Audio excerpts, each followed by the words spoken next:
ನಮಸ್ಕಾರ ವೀಕ್ಷಕರೇ, ಸಂಯುಕ್ತ ಕರ್ನಾಟಕ ಡಿಜಿಟಲ್ಗೆ ಆತ್ಮೀಯವಾದ ಸ್ವಾಗತ. ನಾನು ಶುಭಾ ಕೆಬಿ. ಇಂದಿನ ನಮ್ಮ ಪಾಡ್ಕಾಸ್ಟ್ನಲ್ಲಿ ಒಬ್ಬ ವಿಶೇಷ ಅತಿಥಿಯನ್ನು ಕರ್ಕೊಂಬಂದಿದ್ದೀವಿ. ಇಂದು ನಾವು ಸಮಾಜದಲ್ಲಿ ಬದುಕಬೇಕು ಅಂದರೆ ಮೇಯ್ನಾಗಿ ಎಲ್ಲರಿಗೂ ದುಡ್ಡು ಬೇಕೇ ಬೇಕು ಅನ್ನೋ ಥರ ಇದ್ದೀವಿ. ದುಡ್ಡು ಒಂದೇ ಸಾಕ ಬದುಕೋಕೆ ಅಂದರೆ ಅವ್ರು ಉತ್ತರ ಕೊಡ್ತಾರೆ. ಯಾರಪ್ಪ ಈ ಗೆಸ್ಟು ಅಂತೀರಾ? ನಾವು ಮೊದಲು ಕೂಡ ಇವರ ಪಾಡ್ಕಾಸ್ಟನ್ನು ಮಾಡಿದ್ವಿ. ಸಾಕಷ್ಟು ವ್ಯೂಸು ಇವರ ಪಾಡ್ಕಾಸ್ಟ್ಗೆ ಬಂದಿತ್ತು. ಬೇರೆ ಯಾರೂ ಅಲ್ಲ, ಶ್ರೀಮತಿ ತಾರಾ ಮಂಜುನಾಥ್ ಅವರು. ಮೇಡಮ್, ಕಾರ್ಯಕ್ರಮಕ್ಕೆ ಆತ್ಮೀಯವಾದ ಸ್ವಾಗತ. Thank you. ಎಮೋಜಿಮ್ ಸಂಸ್ಥೆಯ ಸಂಸ್ಥಾಪಕಿ ಇವರು.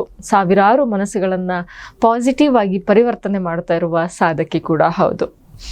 ಮೇಡಮ್, ಇವತ್ತು ಸಮಾಜದಲ್ಲಿ ನಾವು ತಲೆ ಎತ್ತಿ ಬದುಕಬೇಕು, ಗೌರವಯುತವಾಗಿ ಇರಬೇಕು ಅಂದರೆ ಎಲ್ಲರಿಗೂ ಮೇನ್ ಬೇಕು, ಕಣ್ಣಿಗೆ ಕಾಣಿಸೋದು ದುಡ್ಡು. ನನ್ನ ಹತ್ರ ದುಡ್ಡಿದ್ರೆ ಎಲ್ಲ ನನ್ನ ಮಾತಾಡ್ಸ್ತಾರೆ, ನನ್ನ ಗೌರವ ಕೊಡ್ತಾರೆ ಅನ್ನೋ ಒಂದು ಕಾನ್ಸೆಪ್ಟ್ ಇದೆ. ಬಟ್ ನಾವು ಇಂಡಿಯಾದಲ್ಲೇ ಅಂತ ತಗೊಳ್ಳೋಣ, ನೋಡೋದಾದ್ರೆ ದುಡ್ಡು ಇರೋರ ಹತ್ರನೇ ದುಡ್ಡು ಸೇರ್ತಾ ಇದೆಯಾ ಅನ್ನೋ ಪ್ರಶ್ನೆ ಕಾಡುತ್ತೆ. ನಿಮ್ಗೆ ಏನು ಅನ್ಸುತ್ತೆ? ಓಕೆ, ಎಲ್ರಿಗೂ ಅನ್ಸದೆ ಅಫ್ಕೋರ್ಸ್ ದುಡ್ಡಿರೋರ ಹತ್ರನೇ ದುಡ್ಡು ಸೇರ್ತಾ ಇದೆ. ಇದು ದೇವ್ರ ಹತ್ರನೂ ಕುತ್ಕೊಂಡು ತುಂಬಾ ಜನ ಕ್ವೆಶನ್ ಮಾಡ್ತಾರೆ ಅಲ್ವಾ? ಲೈಕ್ ಎಲ್ಲ ಬರೀ ಅವ್ರಿಗೆ ಕೊಡ್ತೀಯಾ, ನೀನ್ ನನ್ ಕಣ್ಣೇ ಬಿಡಲ್ಲ, ನೀನ್ ಬರೀ ಕೊಟ್ಟಿರೋರ್ಗೆ ಕೊಡ್ತೀಯಾ ಅಂತ ದೇವ್ರನ್ನೂ ಬೈತಾರೆ. ದೇವ್ರ ಮೇಲೂ ಸಾಕಷ್ಟು ಕಂಪ್ಲೇಂಟ್ಸ್ ಇದೆ. ಬಟ್ ಏನಂತ ಅಂದ್ರೆ ಅದು ಸತ್ಯ ಕೂಡ ಹೌದು. ದುಡ್ಡಿರೋರ ಹತ್ರನೇ ದುಡ್ಡು ಸೇರ್ತಾ ಇದೆ. ಶ್ರೀಮಂತರು ಆಗ್ತಾ ಇದ್ದಾರೆ. ಯಾಕೆ ಅಂತಂದ್ರೆ ಬೇರೆಯವ್ರೆಲ್ರೂ ಕೂಡ ಶ್ರೀಮಂತರು ದುಡ್ಡು ಮಾಡ್ತಾ ಇದ್ದಾರೆ ಅಂತ ಬೈಕೊಂಡು ಕೂತಿದ್ದಾರೆ, ದುಡ್ಡು ಮಾಡ್ತಾ ಇಲ್ಲ. ಇದು ಒಂದು. ಯಾಕೆ ಅವ್ರ ಹತ್ರಕ್ಕೆ ಸೇರ್ತಾ ಇದೆ ಅಂತ ಬಂದಾಗ ಅವ್ರಿಗೆ ದುಡ್ಡು ಬೇಕು. ಅವ್ರಿಗೆ ದುಡ್ಡು ಬೇಕು, ದುಡ್ಡು ಅವ್ರಿಗೆ ಇಷ್ಟ, ಅವ್ರಿಗೆ ದುಡ್ಡಿನ ಅರಿವು, ಐ ಮೀನ್ ನಾಲೆಜ್ ಇದೆ. ಆ ದುಡ್ಡಿಂದ ಅವ್ರಿಗೆ ಸಾಕಷ್ಟು ಕೆಲಸ ಮಾಡೋದಿದೆ. ಸ್ವಾರ್ಥ ಆಗ್ಬೋದು, ಏನೇ ಆಗ್ಬೋದು, ಒಟ್ನಲ್ಲಿ ಅವ್ರಿಗೆ ದುಡ್ಡು ಬೇಕು. ಸೊ ದುಡ್ಡು ಬೇಕು. ದುಡ್ಡು ಇರೋರ ಹತ್ರ ದುಡ್ಡು ಹೋಗಲ್ಲ. ದುಡ್ಡು ಯಾರಿಗ್ ಬೇಕೇ ಬೇಕು ಅಂತ ಇರ್ತಾರೆ ಅವ್ರ ಹತ್ರ ದುಡ್ಡು ಹೋಗುತ್ತೆ. ಸೊ ಯಾಕೆ ದುಡ್ಡು ಇರೋರ ಹತ್ರ ದುಡ್ಡು ಹೋಗುತ್ತೆ ಅಂದ್ರೆ ಅವ್ರಿಗೆ ಬೇಕದು, ಅದಕ್ಕೆ ಹೋಗುತ್ತೆ. ಈಗ ಎಕ್ಸಾಂಪಲ್ ನಾನು ಹೇಳೋದಾದ್ರೆ ಹೆಲ್ತ್ ಅಪ್ಸೆಟ್ ವಿಚಾರ ತಗೊಳ್ಳೋಣ. ಯಾರಿಗಾದ್ರೂ ಹೆಲ್ತ್ ಅಪ್ಸೆಟ್ ಆದ್ರೆ ಒಂದಾದ್ಮೇಲೆ ಇನ್ನೊಂದು ಬರ್ತಿರುತ್ತೆ, ಗೊತ್ತಾ? ಅದಕ್ಕೆ ನಾವು ಹೇಳ್ತಿರ್ತೀವಿ, ಬಾಡಿಗೆ ಒಂದ್ಸಲ ಏನಾದ್ರೂ ಆಕ್ಸಿಡೆಂಟ್ ಆದ್ರೆ, ಬಾಡಿಗೆ ಏನಾದ್ರೂ ಎಫೆಕ್ಟ್ ಆದ್ರೆ ಸರ್ವಿಸ್ ಮಾಡಿಸ್ತಾನೆ ಇರ್ಬೇಕು, ಕರೆಕ್ಟಾ? ಸೊ ಒಂದಾದ್ಮೇಲೆ ಒಂದು ಪ್ರಾಬ್ಲಮ್ ಬರ್ತಿರುತ್ತೆ. ಅದು ಹೇಗೆ ಅಂದ್ರೆ ಲಾ ಆಫ್ ಅಟ್ರಾಕ್ಷನ್ ಅಥವಾ ಮ್ಯಾನಿಫೆಸ್ಟೇಷನ್ ಅಂತ ನಾವು ಕೇಳಿದ್ದೀವಿ. ಸೊ ನಾವ್ ಏನನ್ನ ಎಕ್ಸ್ಪೀರಿಯನ್ಸ್ ಮಾಡಿರ್ತೀವಲ್ಲ, ಸೊ ಅದು ನಮ್ ಸಬ್ ಕಾನ್ಶಿಯಸ್ ಸ್ಟ್ರಾಂಗ್ ಆಗಿ ಫೀಲ್ ಮಾಡಿರುತ್ತೆ. ಎಕ್ಸ್ಪೀರಿಯನ್ಸ್ ಮಾಡೋದೆಲ್ಲ ಲಾ ಆಫ್ ಅಟ್ರಾಕ್ಷನ್ ಆಗಲ್ಲ. ಎಕ್ಸ್ಪೀರಿಯನ್ಸ್ ಮಾಡಿ ಅದಕ್ಕೆ ನಮ್ಮ ಭಾವನೆಗಳನ್ನ ಆ್ಯಡ್ ಮಾಡಿದ್ರೆ ಮಾತ್ರ ಮ್ಯಾನಿಫೆಸ್ಟೇಷನ್ ಆಗುತ್ತೆ, ಲಾ ಆಫ್ ಅಟ್ರಾಕ್ಷನ್ ವರ್ಕ್ ಆಗುತ್ತೆ. ಸೊ ದುಡ್ಡಿರೋರ್ಗೆ ಏನಾಗಿರುತ್ತೆ, ಅವರು ಎಕ್ಸ್ಪೀರಿಯನ್ಸ್ ಮಾಡಿರ್ತಾರೆ ದುಡ್ಡನ್ನ. ಈಗ ನೋಡಿ, ಚಿಕ್ಕ ವಯಸ್ಸಿಂದ ದುಡ್ಡನ್ನ ನೋಡ್ಕೊಂಡು, ದುಡ್ಡಿನ ಬಗ್ಗೆ ನಾಲೆಜ್ ತಗೊಂಡು, ದುಡ್ಡು ಅಂತ ಅಂದ್ರೆ ಬದುಕೋಕೆ ಬೇಕಿರುವಂತ ಒಂದು ಸಾಧನ, ಅದು ಒಂದು ಟೂಲ್ ಅದು ಅಂತ ಅನ್ಕೊಂಡು, ಆಮೇಲೆ ದುಡ್ಡು ಇರಬೇಕು. ದುಡ್ಡು ಯಾಕೆ ಬೇಕು ಅಂದ್ರೆ ದುಡ್ಡು ಬೇಕಷ್ಟೆ. ಸೊ ಅವರಿಗೆ ಬೇರೆ ಏನೂ ಇರೋದಿಲ್ಲ, ದುಡ್ಡು ಬೇಕು ಅಷ್ಟೆ. ಅಂದ್ರೆ ಸಿಂಪಲ್ ಆಗಿ ನೋಡ್ತಿರ್ತಾರೆ ದುಡ್ಡನ್ನ. ಆದ್ರೆ ದುಡ್ಡು ಇಲ್ದೇ ಇರೋರು ದುಡ್ಡನ್ನ ತುಂಬಾ ದೊಡ್ಡ ಕಾಂಪ್ಲಿಕೇಟ್ ಆಗಿ ನೋಡ್ತಾ ಇರ್ತಾರೆ. ಸೊ ತುಂಬಾ ಕಾಂಪ್ಲಿಕೇಟೆಡ್ ಆಗಿ ನೋಡಿದ್ರೆ ನಾವು ಜೀವನನ, ಹೇಗೆ ಲೈಫ್ ಕೂಡ ಈಸಿ ಆಗಿರಲ್ವೋ, ಮನಿನೂ ಕೂಡ ನಾವು ತುಂಬಾ ಕಷ್ಟ ಅಂತ ಅನ್ಕೊಂಡು ನೋಡೋದ್ರಿಂದ ಮನಿ ಫ್ಲೋ ಕೂಡ ನಮಗೆ ಆಗಲ್ಲ. ಸೊ ಇವಾಗ ಕೆಲವ್ರು ಕೇಳ್ತಾರೆ, ಹಂಗಿದ್ರೆ ನಾವು ಬರೀ ಮನಿ ಈಸಿ ಆಗಿ ಬರುತ್ತೆ, ಮನಿ ಎಫರ್ಟ್ಲೆಸ್ಲಿ ಬರುತ್ತೆ, ಮ್ಯಾಜಿಕಲಿ ಬರುತ್ತೆ, ಮಿರಾಕಲಿ ಬರುತ್ತೆ ಅಂತ ದಿನ ಬೆಳಗ್ಗೆ ಎದ್ದು ಮ್ಯಾನಿಫೆಸ್ಟೇಷನ್ ಮಾಡಿದ್ರೆ ದುಡ್ಡು ಬಂದ್ಬಿಡುತ್ತಾ? ದುಡ್ಡಿರೋರೆಲ್ಲ ಡೈಲಿ ಇದನ್ನೇ ಮಾಡ್ತಾರಾ? ಲಕ್ಷ್ಮೀ ಪೂಜೆ ಫಾರಿನ್ ಅಲ್ಲಿ ಮಾಡ್ತಾರಾ?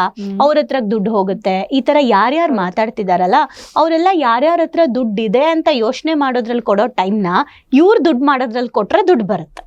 ಓಕೆ, ಅಂದ್ರೆ ಮತ್ತೆ ನಾನು ವಾಪಸ್ ನಾನು ಎಲ್ಲ ಇದ್ರಲ್ಲೂ ಹೇಳ್ತೀನಿ, ಅದೇನಂದ್ರೆ ನಮ್ಮ ವ್ಯೂ ಪಾಯಿಂಟ್, ನಮ್ಮ ದೃಷ್ಟಿಕೋನ. ದುಡ್ಡಿರೋರ ಹತ್ರ ದುಡ್ಡು ಯಾಕೆ ಹೋಗುತ್ತೆ ಅಂದ್ರೆ ಅವರ ವ್ಯೂ ಪಾಯಿಂಟ್, ದುಡ್ಡಿನ ಬಗ್ಗೆ ಕ್ಲಾರಿಟಿ ಇರುತ್ತೆ. ಅವ್ರಿಗೆ ದುಡ್ಡು ಯಾಕೆ ಬೇಕು, ಎಷ್ಟು ಬೇಕು, ಹೇಗ್ ತಗೋಬೇಕು ಎಲ್ಲವೂ ಇರುತ್ತೆ. ದುಡ್ಡಿಗೆ ಅವರು ಓಪನ್ ಆಗಿರ್ತಾರೆ. ಈಗ ನೀವು ಮನೆಗೆ ಬರ್ತೀರಾ, ನಾನು ಇವ್ರು ಅವ್ರ ಮನೆಗೆ ಹೋದ್ರು, ಇವ್ರ ಮನೆಗೆ ಹೋದ್ರು ಅಂತ ನಿಮ್ಮನ್ನ ಬೈಕೊಂಡು ನೀವು ಬರ್ಬೇಕಾದ್ರೆ ನಾನು ನಿಮ್ಮನ್ನ ಬೈತಾನೆ ಇರ್ತೀನಿ. ನಿಮಗ್ ನನ್ನ ಮನೆಗೆ ಬರ್ಬೇಕನ್ಸುತ್ತಾ? ಬೇಡ ಅಂತ ಅನ್ಸುತ್ತೆ. ಸೊ ನಾವಿವಾಗ ದುಡ್ಡನ್ನ ಅವ್ರ ಹತ್ರ ಹೋಯ್ತು, ಇವ್ರ ಹತ್ರ ಹೋಯ್ತು, ಹಂಗೆ ಹಿಂಗೆ ಅಂತ ಬೈತಾ ಇದ್ರೆ ದುಡ್ಗೂ ಏನನ್ಸುತ್ತೆ?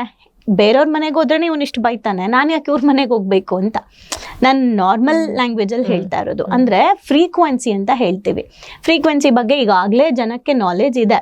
ಏನು ಈಗ ರೇಡಿಯೋ ಸಿಟಿ ಆಗಿರ್ಬೋದು, ಯಾವ ಒಂದು ಫ್ರೀಕ್ವೆನ್ಸಿಗೆ ಸೆಟ್ ಮಾಡಿದ್ರೆ ಈಗ 92.1 ಬರಬೇಕು ಅಂತ ಅಂದ್ರೆ ನಾವು ಅದನ್ನೇ ಸೆಟ್ ಮಾಡಬೇಕು. ನೀವು 93, 92 ಮಧ್ಯದಲ್ಲಿಟ್ಟರು ಅದು ಗುರ್ರ್ ಅಂತ ಸೌಂಡ್ ಬರುತ್ತೆ. ಹಂಗೇನೆ ಮನಿಗೂ ಒಂದು ಫ್ರೀಕ್ವೆನ್ಸಿ ಇದೆ, ಎಲ್ಲದಕ್ಕೂ ಒಂದು ತರಂಗ ಅಂತ ಇದೆ. ನೀವು ಮ್ಯೂಸಿಕ್ ನುಡಿಸ್ಬೇಕಾದ್ರೆ ನೀವು ಗಿಟಾರ್ ನುಡಿಸಿ, ವೈಲಿನ್ ಪ್ಲೇ ಮಾಡಿ, ಏನಾದರೂ ಮಾಡಿ, ನೀವು ಒಂದೊಂದು ತಂತಿ ಒಂದೊಂದು ಟ್ಯೂನ್ ಕೊಡುತ್ತೆ ಅಲ್ವಾ?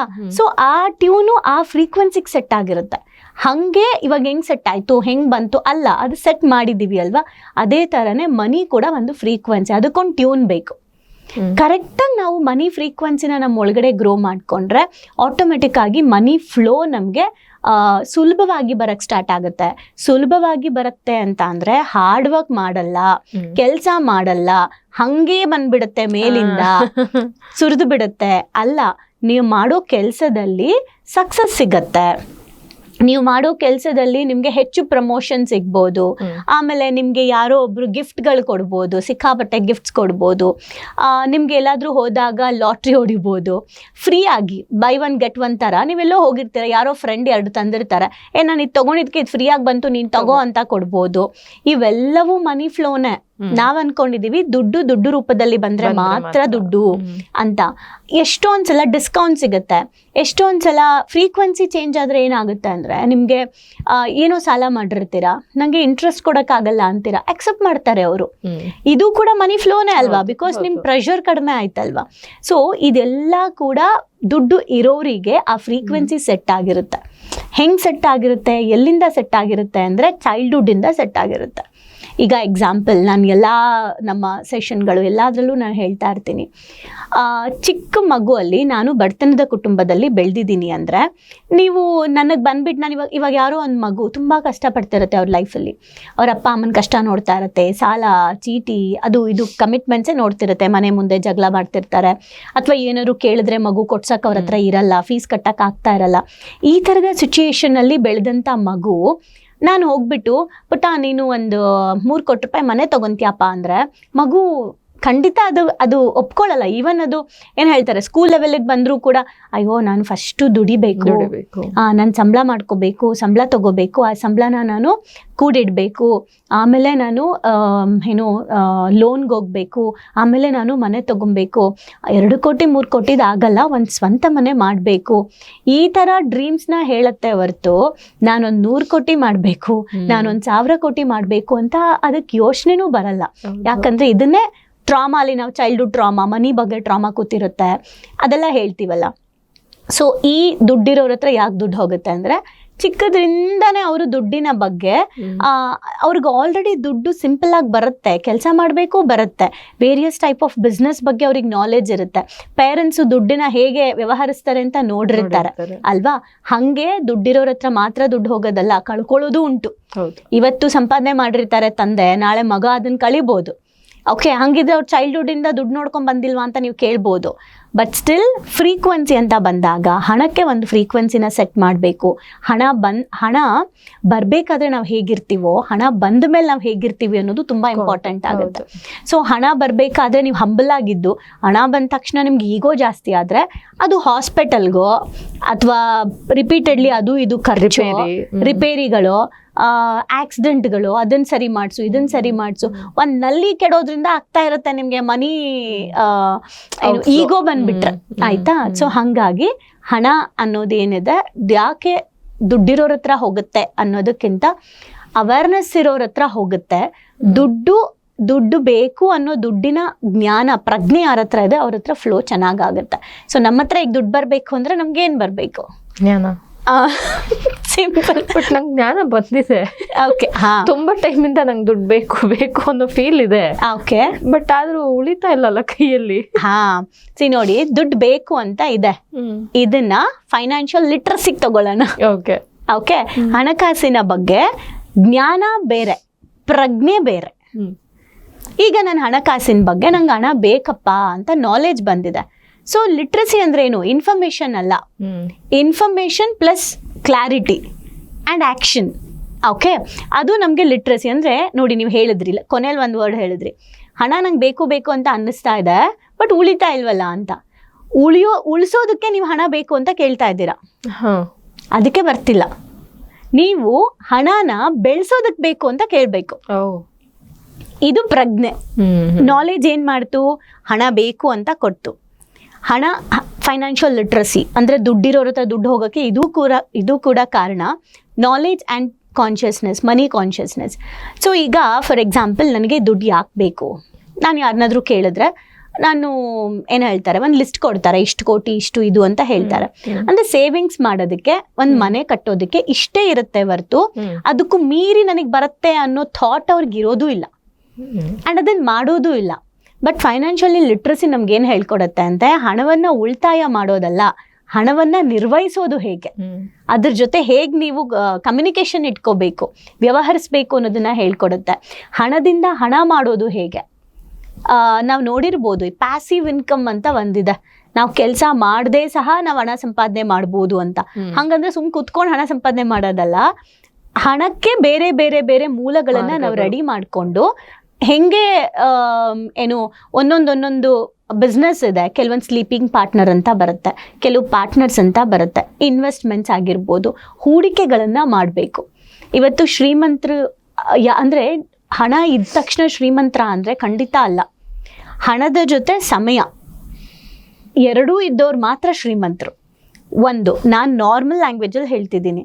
ಇನ್ನು ಆಧ್ಯಾತ್ಮದ ಲ್ಯಾಂಗ್ವೇಜಲ್ಲಿ ಹೇಳೋದಾದರೆ, ನೆಮ್ಮದಿ, ಹಣ, ಸಮಯ 3 ಇದ್ದರೆ ಮಾತ್ರ ಶ್ರೀಮಂತರು. ಹೌದು.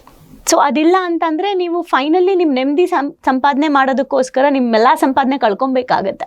ಇವತ್ತು ಎಷ್ಟೋ ಜನ ದೊಡ್ಡ ದೊಡ್ಡ ಮಠಗಳಿಗೆ, ದೊಡ್ಡ ದೊಡ್ಡ ಇನ್ಸ್ಟಿಟ್ಯೂಟ್ಗಳಿಗೆ ಅವ್ರ ಆಸ್ತಿಗಳನ್ನು ಬರಿತಾ ಇದ್ದಾರೆ. ಬರೆದ್ಬಿಟ್ಟು, ನಾನು ಸಾಯೋ ತನಕ ನಿಮ್ಮ ಆಶ್ರಮದಲ್ಲಿ ಇರ್ತೀನಿ, ನಾನು ಸತ್ತ ಮೇಲೆ ನನ್ನೆಲ್ಲ ಆಸ್ತಿ ನಿಮ್ಮ ಆಶ್ರಮಕ್ಕೆ ಕೊಡ್ತೀನಿ ಅಂತ. ಅಂದರೆ ಯಾಕೆ ಆಶ್ರಮದಲ್ಲಿ ಇರ್ತೀನಿ ಅಂದರೆ, ಸೇವೆ ಮಾಡ್ತೀನಿ, ನೆಮ್ಮದಿಯಾಗಿರ್ತೀನಿ. ದಟ್ ಮೀನ್ಸ್ ಇಷ್ಟು ವರ್ಷ ಅವ್ರಿಗೆ ಆ ನೆಮ್ಮದಿ ಇಲ್ಲ ಹಂಗಿದ್ರೆ. ಸೊ ನೆಮ್ಮದಿಯಿಂದ ಹಣ ಸಂಪಾದನೆ ಮಾಡಿ ನನಗೆ ನನ್ನ ಕುಟುಂಬಕ್ಕೆ ಸಮಯ ಕೊಡೋಕ್ಕೆ, ಮತ್ತೆ ನನಗೆ ಸೆಲ್ಫ್ ಟೈಮ್ ಕೊಡ್ಕೊಳ್ಳೋಕ್ಕೆ ನನಗೆ ಸಮಯ ಅಂತ ಇರಬೇಕು. ಪ್ರೆಷರ್ ಇರಬಾರ್ದು. ನಾನೊಂದು ತಿಂಗಳು ಆಚೆ ಹೋದ್ರೂ ಕೂಡ ನಡೆಯತ್ತಪ್ಪ, ನಾನು ಇಲ್ಲದೆ ಇದ್ರು ನನ್ನ ಮನೆ ನಡೆಯುತ್ತೆ ಅನ್ನೋ ಒಂದು ಭರವಸೆ ಯಾವಾಗ ಬರುತ್ತೆ, ಅವಾಗ ನೀವು ಹಣವನ್ನು ಬೆಳೆಸ್ತಾ ಇದ್ದೀರಾ ಅಂತ ಅರ್ಥ. ಹಣ ಉಳಿತಾಯ ಮಾಡಬೇಕು ಅನ್ನೋದು ಮಾತ್ರ ಅಲ್ಲ, ಹಣನ ಹೇಗೆ ನಿರ್ವಹಿಸಬೇಕು, ಹಣನ ಹೇಗೆ ಬೆಳೆಸಬೇಕು ಅನ್ನೋದನ್ನ ನಾವು ತಗೋಬೇಕು. ಲೈಕ್ ನೀವು ಹೇಳಿದ್ರಿ, ನಂಗೆ ನಾಲೆಡ್ಜ್ ಇದೆ, ಬೇಕು ಅಂತ ಇದೆ. ಬೇಕು ಅಂತ ಇರೋದು ಆಸೆ. ನಾಲೆಡ್ಜ್ ಅಂದರೆ ಆ ಬೇಕು ಅಂತ ಇರೋದಕ್ಕೆ ನಾನು ಏನೇನು ಮಾಡಬೇಕು.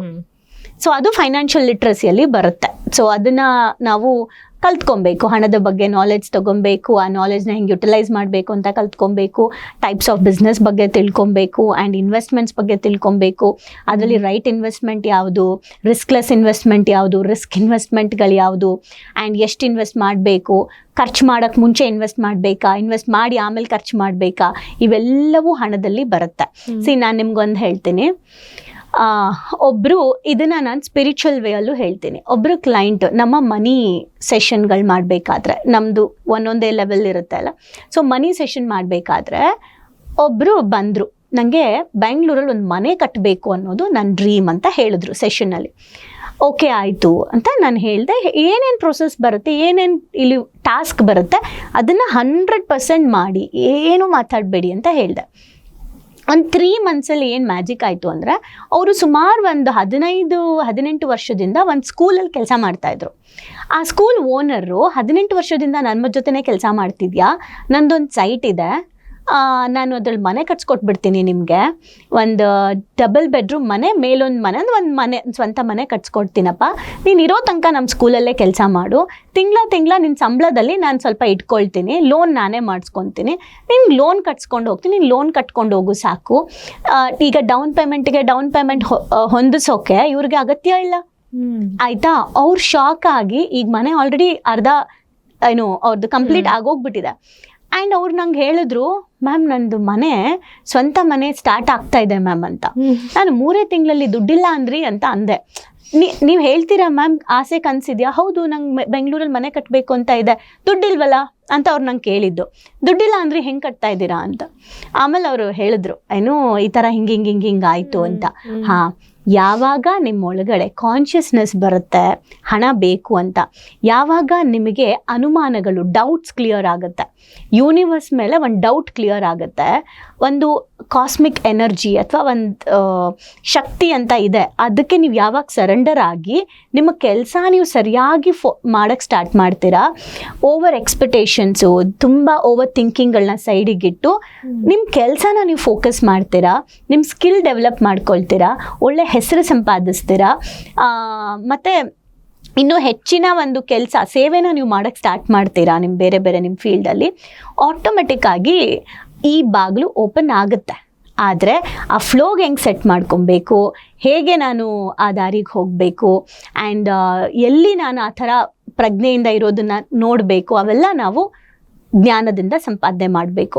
ಸೊ ಫೈನಾನ್ಷಿಯಲ್ ಲಿಟ್ರಸಿ ಅನ್ನೋದು ನನ್ನ ಪ್ರಕಾರ ಆಧ್ಯಾತ್ಮದಿಂದ ಹೇಳೋದಾದರೆ ಭಾವನೆಗಳು ಆ್ಯಂಡ್ ಆತ್ಮ ಆ್ಯಂಡ್ ಏನು ಮೈಂಡು ಎಲ್ಲವೂ ಕೂಡ ಅಲೈನ್ ಆಗಿರಬೇಕು, ಹಣಕ್ಕೆ ಓಪನ್ ಆಗಿರಬೇಕು. ಆ್ಯಂಡ್ ಇದನ್ನು ನಾನು ಫುಲ್ ಸ್ಪಿರಿಚುವಲಲ್ಲಿ ಹೇಳಬೇಕು ಅಂದರೆ ನಾನು ನಿಮಗೆ ಪಾಸ್ಟ್ ಲೈಫು, ಆ್ಯನ್ಸೆಸ್ಟರ್ಸು ಎಲ್ರದ್ದು ತರಬೇಕಾಗತ್ತೆ. ನಾ ಏನು ಮಾಡ್ತೀನಿ, ಫಸ್ಟು ಪೀಪಲ್ಗೆ ಅರ್ಥ ಮಾಡಿಸೋದು ಇವತ್ತಿನ ಲೈಫಲ್ಲಿ ಹಣ ನನ್ನ ಹತ್ರ ಯಾಕೆ ಬರ್ತಾ ಇಲ್ಲ, ಹಣದ ಬ್ಲಾಕೇಜ್ ಯಾಕೆ ಆಗಿದೆ, ಹಣ ಏನಕ್ಕೆ ನಾವೆಷ್ಟೇ ದುಡಿದ್ರೂ ಉಳಿತಾಯ ಮಾಡೋಕ್ಕಾಗ್ತಾ ಇಲ್ಲ, ಇವತ್ತಿನ law of attraction, manifestation, nervous system and blue print ಹೆಂಗೆ ನಮಗೆ ಸೆಟ್ ಆಗಿದೆ, ಇದು ಫಸ್ಟ್ ಮಾಡ್ತೀನಿ. ಇದರಲ್ಲಿ ಕೆಲವರು ನೀವು ಹೇಳಿದ್ರಲ್ಲ ನಾನು ಲಾ ಆಫ್ ಅಟ್ರಾಕ್ಷನ್ ಮಾಡ್ಕೊಳ್ತೀನಿ ಬೇಕು ಅನ್ನಿಸ್ತದೆ, ಇದರಲ್ಲಿ ಇಂಪ್ರೂವ್ ಆಗ್ತಾರೆ. ಇನ್ನೆಲ್ಲಿ ಹಾಗಾದ್ರೆ ಇವ್ರಿಗೆ ಹಣ ಹೋಗ್ತಾ ಇಲ್ಲ ಅಂತ ನೋಡಿದಾಗ ಆಧ್ಯಾತ್ಮದ ಪ್ರಕಾರ ನಾನು ಫೈನಾನ್ಷಿಯಲ್ ಲಿಟ್ರಸಿ ಮಾತಾಡ್ತಿದ್ದೀನಿ, ಯಾರು ಫೈನಾನ್ಷಿಯಲ್ ಅಡ್ವೈಸರ್ಸ್ ನಂಗೆ ಕ್ವೆಶ್ಚನ್ ಮಾಡಬಾರ್ದು ಆಯಿತಾ. ಸೊ ನಾನು ನಾಲೆಡ್ಜ್ ಪ್ರಕಾರ ಹೇಳ್ತಾ ಇದ್ದೀನಿ, ಹಣನ ಉಳಿತಾಯ ಮಾಡೋದು ಹೆಂಗೆ, ಹಣನ ಗಳಿಸೋದು ಹೆಂಗೆ, ಸ್ಕಿಲ್ ಡೆವಲಪ್ ಮಾಡ್ಕೊಳ್ಳೋದು ಹೆಂಗೆ, ಇನ್ವೆಸ್ಟ್ಮೆಂಟ್ಸ್ ಮಾಡೋದು ಹೆಂಗೆ, ಯಾವ ಥರ ಇನ್ವೆಸ್ಟ್ಮೆಂಟ್ಸ್ ಮಾಡಬೇಕು, ಇದೆಲ್ಲ ನಮಗೆ ನಮ್ಮ ಖರ್ಚು ವೆಚ್ಚ ಆದಾಯ ಇದೆಲ್ಲವೂ ನಮಗೆ ಫುಲ್ ಪ್ಲ್ಯಾನ್ ಪ್ರಿಪೇರ್ ಮಾಡೋದು, ಯೋಜನೆ ಮಾಡೋದು, ಬಜೆಟ್ ಪ್ಲ್ಯಾನ್ ಮಾಡೋದು, ಇದೆಲ್ಲ ಫೈನಾನ್ಷಿಯಲಲ್ಲಿ ಬರುತ್ತೆ, ಲಿಟ್ರಸಿಲಿ ಬರುತ್ತೆ. ಸ್ಪಿರಿಚುವಲ್ ಪ್ರಕಾರ ಇದೆಲ್ಲ ಮಾಡ್ತಾ ಇದ್ದೀನಿ ಮ್ಯಾಮ್, ಆದರೂ ಹಣ ಬರ್ತಾ ಇಲ್ಲ ಅಂತ ಯಾರಿಗೆ ಕಷ್ಟ ಆಗ್ತಾ ಇದೆ, ಯಾರೂ ಇದನ್ನು ಯೋಚನೆ ಮಾಡಿರಲ್ಲ. ಓಕೆ, ನಮಗೆಲ್ಲ ಗೊತ್ತಿರೋ ಹಾಗೆ ಈ ಭೂದೋಷ, ಪಿತೃದೋಷ, ಸ್ತ್ರೀ ದೋಷ ಇದೆ ಗೊತ್ತಾ. ಇದರಲ್ಲಿ ಪಿತೃದೋಷ ಯಾರಿಗಿರುತ್ತೆ ಅವರಿಗೆ ಮನಿ ಫ್ಲೋ ಕಡಿಮೆ ಇರುತ್ತೆ. ಓಕೆ, ಸೊ ಆ ಪಿತೃದೋಷಗಳ ಬಗ್ಗೆ ನಾವು ತಿಳ್ಕೊಬೇಕು. ಸೊ ಪಿತೃದೋಷ ಅಂದರೆ ಏನು, ಯಾಕೆ ಬರುತ್ತೆ, ಅದನ್ನು ಹೆಂಗೆ ಹೀಲ್ ಮಾಡ್ಕೊಬೇಕು, ಸೊ ಅದ್ರ ಬಗ್ಗೆ ತಿಳ್ಕೊಂಡಾಗ ನಮಗೆ ಇನ್ನೊಂದು ಮನಿ ಫ್ಲೋ ಓಪನ್ ಆಗುತ್ತೆ. ಮ್ಯಾಮ್ ಅದು ಮಾಡ್ತೆ ಅಂದಾಗ ಇನ್ನು ಹೈ ಲೆವೆಲ್ಗೆ ಹೋಗ್ತೀವಿ. ಅದೇನು ಅಂತ ಅಂದರೆ ಪಾಸ್ಟ್ ಲೈಫ್, ನಿಮ್ಮ ಸೋಲ್ ಓ ಜನ್ಮದಲ್ಲಿ ಮನಿ ಬಗ್ಗೆ ಏನೇನೇನೇನು ಇಟ್ಕೊಂಡಿತ್ತು, ಅದರ ಆಧಾರದ ಮೇಲೆ ನೀವು ಈ ಲೈಫಲ್ಲಿ ದುಡ್ಡು ಮಾಡ್ತೀರೋ ಮಾಡಲ್ವಾ ಅಂತ ಅದನ್ನು ಹೀಲ್ ಮಾಡ್ಕೋಬೋದು. ಒಂದು ಭಗವಂತ ನಮ್ಮೆಲ್ರಿಗೂ ಕೂಡ ಏನು ಹೇಳ್ತಾರೆ, ಖಾಲಿ ಹಾಳೆ ಕೊಟ್ಟು ಕಳಿಸ್ತಾರೆ ಅಂತೀವಲ್ಲ, ಹಂಗೆ ಕೊಟ್ಟು ಕಳಿಸ್ಬಿಟ್ಟಿದ್ದಾರೆ. ಸೊ ನಾವೇ ರೀರೈಟ್ ಮಾಡ್ಕೊಬೋದು ನಮ್ಮ ಲೈಫ್ನ, ನಾವೇ ರೀಪ್ರೋಗ್ರಾಮಿಂಗ್ ಮಾಡ್ಕೊಬೋದು ನಮ್ಮ ಜೀವನನ. ಸೊ ಹಾಗಾಗಿ ಮನಿ ಲಿಟ್ರಸಿ ಅನ್ನೋದು ಬರೀ ಫೈನಾನ್ಷಿಯಲ್ ಅಡ್ವೈಸಿಂಗ್ ಮೂಲಕ ಮಾತ್ರ ತಗೊಳ್ಳೋದಲ್ಲ, ಆಧ್ಯಾತ್ಮಿಕವಾಗಿ ಕೂಡ ಫೈನಾನ್ಷಿಯಲ್ ಲಿಟ್ರಸಿ ತಗೊಬೇಕು. ಆವಾಗ ನಾವು ದುಡ್ಡು ನಮ್ಮ ಹತ್ರಕ್ಕೆ ಖುಷಿಯಾಗಿ ಈಸಿಯಾಗಿ ಆರಾಮಾಗಿ ಬರುತ್ತೆ, ನೆಮ್ಮದಿ ಜೊತೆ ಆರೋಗ್ಯದ ಜೊತೆ ಬರುತ್ತೆ. ಓಕೆ, ಇವಾಗ ಸಾಕಷ್ಟು ಜನ ವರ್ಷಾನ್ಗಟ್ಲೆ ದುಡಿತಾನೆ ಇರ್ತಾರೆ, ಸ್ಯಾಲ್ರಿ ಅವ್ರಿಗೆ ಹೈಕೇ ಆಗೋದಿಲ್ಲ. ಇದೆಲ್ಲ ಈ ಬ್ಲಾಕೇಜಸ್ ರೀಸನ್ ಅಂತನಾ? ಹೌದು, ತುಂಬಾ ಬ್ಲಾಕೇಜಸ್ ಇರುತ್ತೆ. ಒಂದು ಹ್ಯಾಬಿಟ್ಸ್ ಮೇಲೂ ಡಿಪೆಂಡ್ ಆಗುತ್ತೆ, ಅಭ್ಯಾಸಗಳ ಮೇಲೂ ಡಿಪೆಂಡ್ ಆಗುತ್ತೆ. ಈಗ ಸೋಮಾರಿತನ ಇಟ್ಕೊಂಡು ಬರೋ ಆಪರ್ಚುನಿಟೀಸ್ನ ತಗೊಳ್ದೆ ಕೇರ್ಲೆಸ್ ಮಾಡಿ, ನೆಗ್ಲೆಕ್ಟ್ ಮಾಡಿ, ಕಸ್ಟಮರ್ಸ್ ಜೊತೆ, ಕ್ಲೈಂಟ್ಸ್ ಜೊತೆ ಸರಿಯಾದ ರಿಲೇಶನ್ಶಿಪ್ ಇಟ್ಕೊಂಡಿಲ್ಲ ಅಂದರೆ ಬಿಸ್ನೆಸ್ ಹೆಂಗಿದ್ರೂ ಆಗಲ್ಲ. ಅದು ಬೇರೆ, ಅದು ನಮ್ಮ ಆಟಿಟ್ಯೂಡ್ ಇಂದ ಮಾಡ್ಕೊಳ್ಳುವಂತಹ ಬ್ಲಾಕೇಜಸ್. ಎರಡನೇದು ನಮ್ಮ ಬ್ರೈನ್ ಇಂದ ಮಾಡ್ಕೊಳ್ಳೋದು ಬ್ಲಾಕೇಜ್. ಆಮೇಲೆ ಆನ್ಸಿಸ್ಟರ್ಸ್ ಅಂಡ್ ನಮಗೆ ಪಾಸ್ಟ್ ಲೈಫ್ದು ಬರುತ್ತೆ. ಸೊ ನಾನು ಇನಿಷಿಯಲಿ ವರ್ಕ್ ಮಾಡ್ಬೇಕಾದ್ರೆ ನನಗೆ ತುಂಬ ಕ್ರೆಡಿಟ್ ಇತ್ತು. ನನ್ನ ತಾಯಿ ಮನೇಲಿ ತುಂಬ ಸಾಲ ಆಗ್ಬಿಟ್ಟಿತ್ತು. ಅಂದರೆ ಯಾರಿಗೋ ನಮ್ಮಪ್ಪ ನನ್ನ ಅದಕ್ಕೆ ಎಲ್ಲ ಸೈನ್ ಹಾಕಿ ಏನೇನೋ ಆಗ್ಬಿಟ್ಟಿತ್ತು. ಅದನ್ನು ಸ್ಟಾಪ್ ಮಾಡೋಕ್ಕೆ ನಮ್ಮಮ್ಮ ಯೂಜ್ ಇಂಟ್ರೆಸ್ಟ್ಗೆ ದುಡ್ಡನ್ನ ತಂದು ಹೆಂಗೆಂಗೋ ಮಾಡಿ ಅವ್ರಿಗೆ ಗೊತ್ತಿಲ್ಲದೆ ತುಂಬ ದೊಡ್ಡ ಸಾಲ ಆಗಿ ಬೆಳೆದ್ಬಿಟ್ಟಿತ್ತು. ಸೊ ಆಯಿತು, ಇವಾಗೆಲ್ಲ ಕೂತ್ಕೊಂಡ್ವಿ, ಬ್ರೈನ್ ಸೆಟ್ ಆಯಿತು. ನನ್ನ ಮ್ಯಾರೇಜ್ ಆಗಿತ್ತು, ಆಮೇಲೆ ನನಗೆ ಗೊತ್ತಾಯಿತು. ಸೊ ಎಲ್ಲರನ್ನೂ ಕೂರಿಸ್ಬಿಟ್ಟು ಆಯಿತು, ಹಿಂಗೆ ಫೈನಾನ್ಷಿಯಲ್ ಲಿಟ್ರಸಿ, ಅಡ್ವೈಸಿಂಗ್ ಇದೆಲ್ಲ ಆಯಿತು. ಇದೆಲ್ಲ ಆದಮೇಲೆ ಮನಿ ಫ್ಲೋ ಸ್ಟಾರ್ಟ್ ಆಗಬೇಕಲ್ಲ. ಸೊ ಆವಾಗ ನಾನು ಯಾಕೆ ಈ ಪ್ರಾಬ್ಲಮ್ ಬಂತು, ಯಾಕೆ ಇಷ್ಟು ದೊಡ್ಡ ಇಶ್ಯೂ ಮಾಡಿಕೊಂಡ್ರು. ನಾನಿವತ್ತು ಆಧ್ಯಾತ್ಮ ಆಗಿರ್ಬೋದು, ಹೆಲ್ತಲ್ಲಾಗಿರ್ಬೋದು, ಅಥವಾ ಮನಿಯಲ್ಲಾಗಿರ್ಬೋದು, ರಿಲೇಷನ್ಶಿಪ್ಪಲ್ಲಾಗಿರ್ಬೋದು, ಏನು ನಾನು ಕೋರ್ಸ್ ಮಾಡ್ತಾ ಇದ್ದೀನಿ, ಪೀಪಲ್ಗೆ ಏನು ಹೇಳ್ತಾ ಇದ್ದೀನಿ, ಇದು ಯಾವುದೂ ಕೂಡ ಕಾಪಿ ಆ್ಯಂಡ್ ಪೇಸ್ಟ್ ಅಲ್ಲ. ಇದು ರಿಸರ್ಚ್ ಮಾಡಿರೋದು. ರಿಸರ್ಚ್ ಇನ್ ದ ಸೆನ್ಸ್, ಎಷ್ಟು ಜನ ನಮ್ಮ ಹತ್ರ ಕೌನ್ಸಿಲಿಂಗ್ಗಳಿಗೆ ಬಂದಿದ್ರು, ಅವರೆಲ್ಲರ ಲೈಫಿಗೆ ನಾವು ಕೊಟ್ಟಂಥ ಅದನ್ನು ತಿಳ್ಕೊಂಡು ಇದು ಯಾಕಾಯಿತು ಅಂತ ಸೈನ್ಸ್ ಪ್ರಕಾರ, ಅಂದರೆ ಬ್ರೈನ್ ಪ್ರಕಾರ ಒಂದು, ಆಮೇಲೆ ಅಧ್ಯಾತ್ಮದ ಪ್ರಕಾರ ಇವೆಲ್ಲವೂ ತಿಳ್ಕೊಳ್ತಾ ಹೋದಾಗ ಸಿಕ್ಕಂಥ ಕ್ಲಾರಿಟಿ, ಇದಿಷ್ಟು ಬ್ಲಾಕೇಜಸ್ ಇರುತ್ತೆ, ಬರೀ ಒಂದೇ ರೀಸನ್ ಅಲ್ಲ ಒಬ್ಬ ವ್ಯಕ್ತಿ ಲೈಫ್ಗೆ ಅಂತ. ಸೊ ಇಷ್ಟೆಲ್ಲ ರೀಸನ್ಸ್ ಇರುತ್ತೆ, ಅದನ್ನು ತಿಳ್ಕೊಂಡು ಸಾಲ್ವ್ ಮಾಡ್ಕೋಬೋದು. ಓಕೆ. ಸೊ ಇವಾಗ ಫೈನಾನ್ಸ್ ಲಿಟ್ರೇಚರ್ ಏನಿದೆ ಅದು ನಾವು ಒಂದು ಏಜ್ ದಾಟಿದ ಮೇಲೆ ಕಲಿಯೋದಕ್ಕಿಂತ ಮಕ್ಕಳಲ್ಲಿ ಅಥವಾ ಯುವಕರಲ್ಲಿ ಅದನ್ನು ಬೆಳೆಸೋದು ಇಂಪಾರ್ಟೆಂಟ್ ಅನ್ಸುತ್ತೆ. ಸೊ ಹೇಗೆ ಮಕ್ಕಳಿಗೆ ಕಲಿಸಬಹುದು? ಓಕೆ, ಇಷ್ಟು ಒಳ್ಳೆ ಕ್ವೆಶನ್. ಅಂದ್ರೆ ಇದು ನಮ್ಮ ಸ್ಕೂಲ್ಗಳಲ್ಲೆಲ್ಲ ಇದ್ದಿದ್ರೆ ಇವತ್ತು ಹೇಗಿರ್ತಾ ಇದ್ವಿ ನಾವು ಅಂತ ಅನ್ಸುತ್ತೆ. ಎಕ್ಸಾಕ್ಟ್ಲಿ. ನಮ್ಗೆ ಏನ್ ಹೇಳ್ಕೊಡ್ತಾ ಇದ್ರು, ಚೆನ್ನಾಗಿ ಓದ್ಬಿಟ್ಟು ದುಡಿಬೇಕು, ನೀವು ಒಳ್ಳೆ ಸಂಬಳ ತಗೊಬೇಕು, ಒಳ್ಳೆ ಕಂಪ್ನಿಗೆ ಸೇರ್ಕೊಬೇಕು, ನೀವು ಹಂಗಿರ್ಬೇಕು ಹಿಂಗಿರ್ಬೇಕು ಅಂತಿದ್ರು.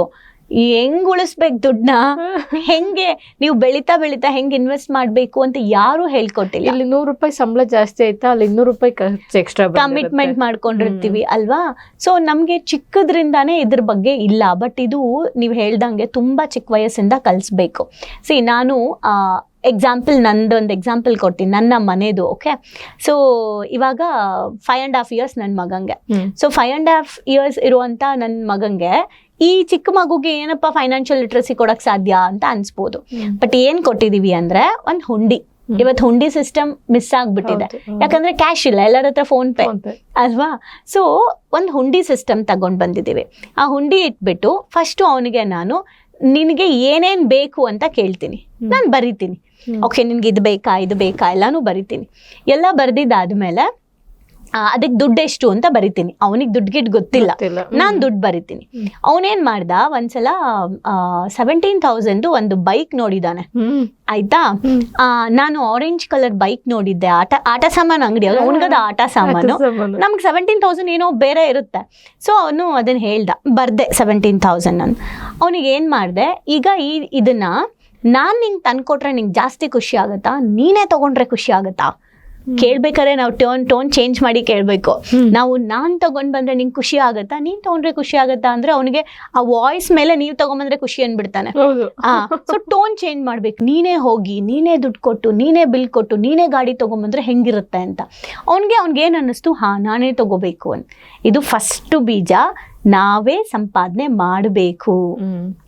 ಓಕೆ, ಅದಾದ ಮೇಲೆ ಅವನಿಗೆ ಆಯಿತು, ಈಗ 17,000 ನೀನು ತಗೋಬೇಕು ಅಂದರೆ ಫಸ್ಟು ನೀನು 17,000ನ ಸೇವ್ ಮಾಡಬೇಕು. ಯಾಕಂದರೆ ನಿಂಗೆ ಇವಾಗ ಅರ್ನಿಂಗ್ಸ್ ಇಲ್ಲ, ನೀನು ಆಫೀಸ್ಗೆ ಹೋಗ್ತೀಯಾ, ನೀನು ಕೆಲ್ಸಕ್ಕೆ ಹೋಗ್ತೀಯಾ, ಇಲ್ಲ ಅಂದ. ನಿಂಗೆ ನಾವೆಲ್ಲ ಕೊಡೋ ದುಡ್ಡಲ್ಲೇ ನೀನು ಏನೋ ಮಾಡಬೇಕು. ಸೊ ಒಂದು ಹುಂಡಿ ಸ್ಟಾರ್ಟ್ ಆಯಿತು. ಅದಾದಮೇಲೆ ಅವ್ನಿಗೆ ಹೇಳಿದೆ ಏನಂದರೆ, ಈಗ ಅದನ್ನು ಹೇಗೆ ನೀನು ಮಾಡ್ತೀಯಾ, ಆಯಿತು ನಾವಿವಾಗ ಒಂದು ₹50 ಕೊಟ್ವೋ, ₹100 ಕೊಟ್ವೋ, ಏನೋ ಕೊಟ್ವಿ ಅನ್ಕೊಳ್ಳಿ, ಹೆಂಗೆ ಮಾಡ್ತೀಯಾ? ಫಸ್ಟ್ ಆಫ್ ಆಲ್ ಅವ್ನಿಗೆ ಪಾಕೆಟ್ ಮನಿ ಯಾಕೆ ಈ 5.5 ವರ್ಷದ ಹುಡುಗಂಗೆ?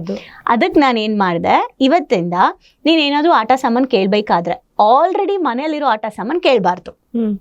ಆಯಿತಾ? ಆಮೇಲೆ ನೀನು ಅದನ್ನು ತಗೋಬೇಕಾದ್ರೆ ಎಷ್ಟೊತ್ತು ಯೂಸ್ ಮಾಡ್ತೀನಿ ನಾನು ಇದನ್ನ ಅಂತ ಯೋಚನೆ ಮಾಡಬೇಕು. ಆಯಿತಾ? ಆಮೇಲೆ ನಿನಗೆ ಬೇರೆ ಆಟ ಸಾಮಾನುಗಳಿದೆ ಅಂತ ಅನ್ಸಿದ್ರೆ ಫಸ್ಟ್ ಹೋಗಿ ಅದ್ರದ್ದು ಕಾಸ್ಟ್ ಕೇಳಬೇಕು. ಅಂಕಲ್ ಇದು ಎಷ್ಟು ಅಂತ ಕೇಳಬೇಕು.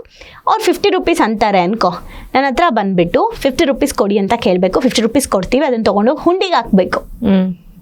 ಓಕೆ, ಆ ಎಲ್ಲ ನಿನ್ನ ಹತ್ರ ಇರೋದನ್ನ ಪದೇ ಪದೇ ತಗೊಂಡು ಹಾಳು ಮಾಡ್ತಾ ಇರಬೇಕಾದ್ರೆ ಮನಿಗೆ ಏನು ಅನ್ಸುತ್ತೆ ಗೊತ್ತಾ?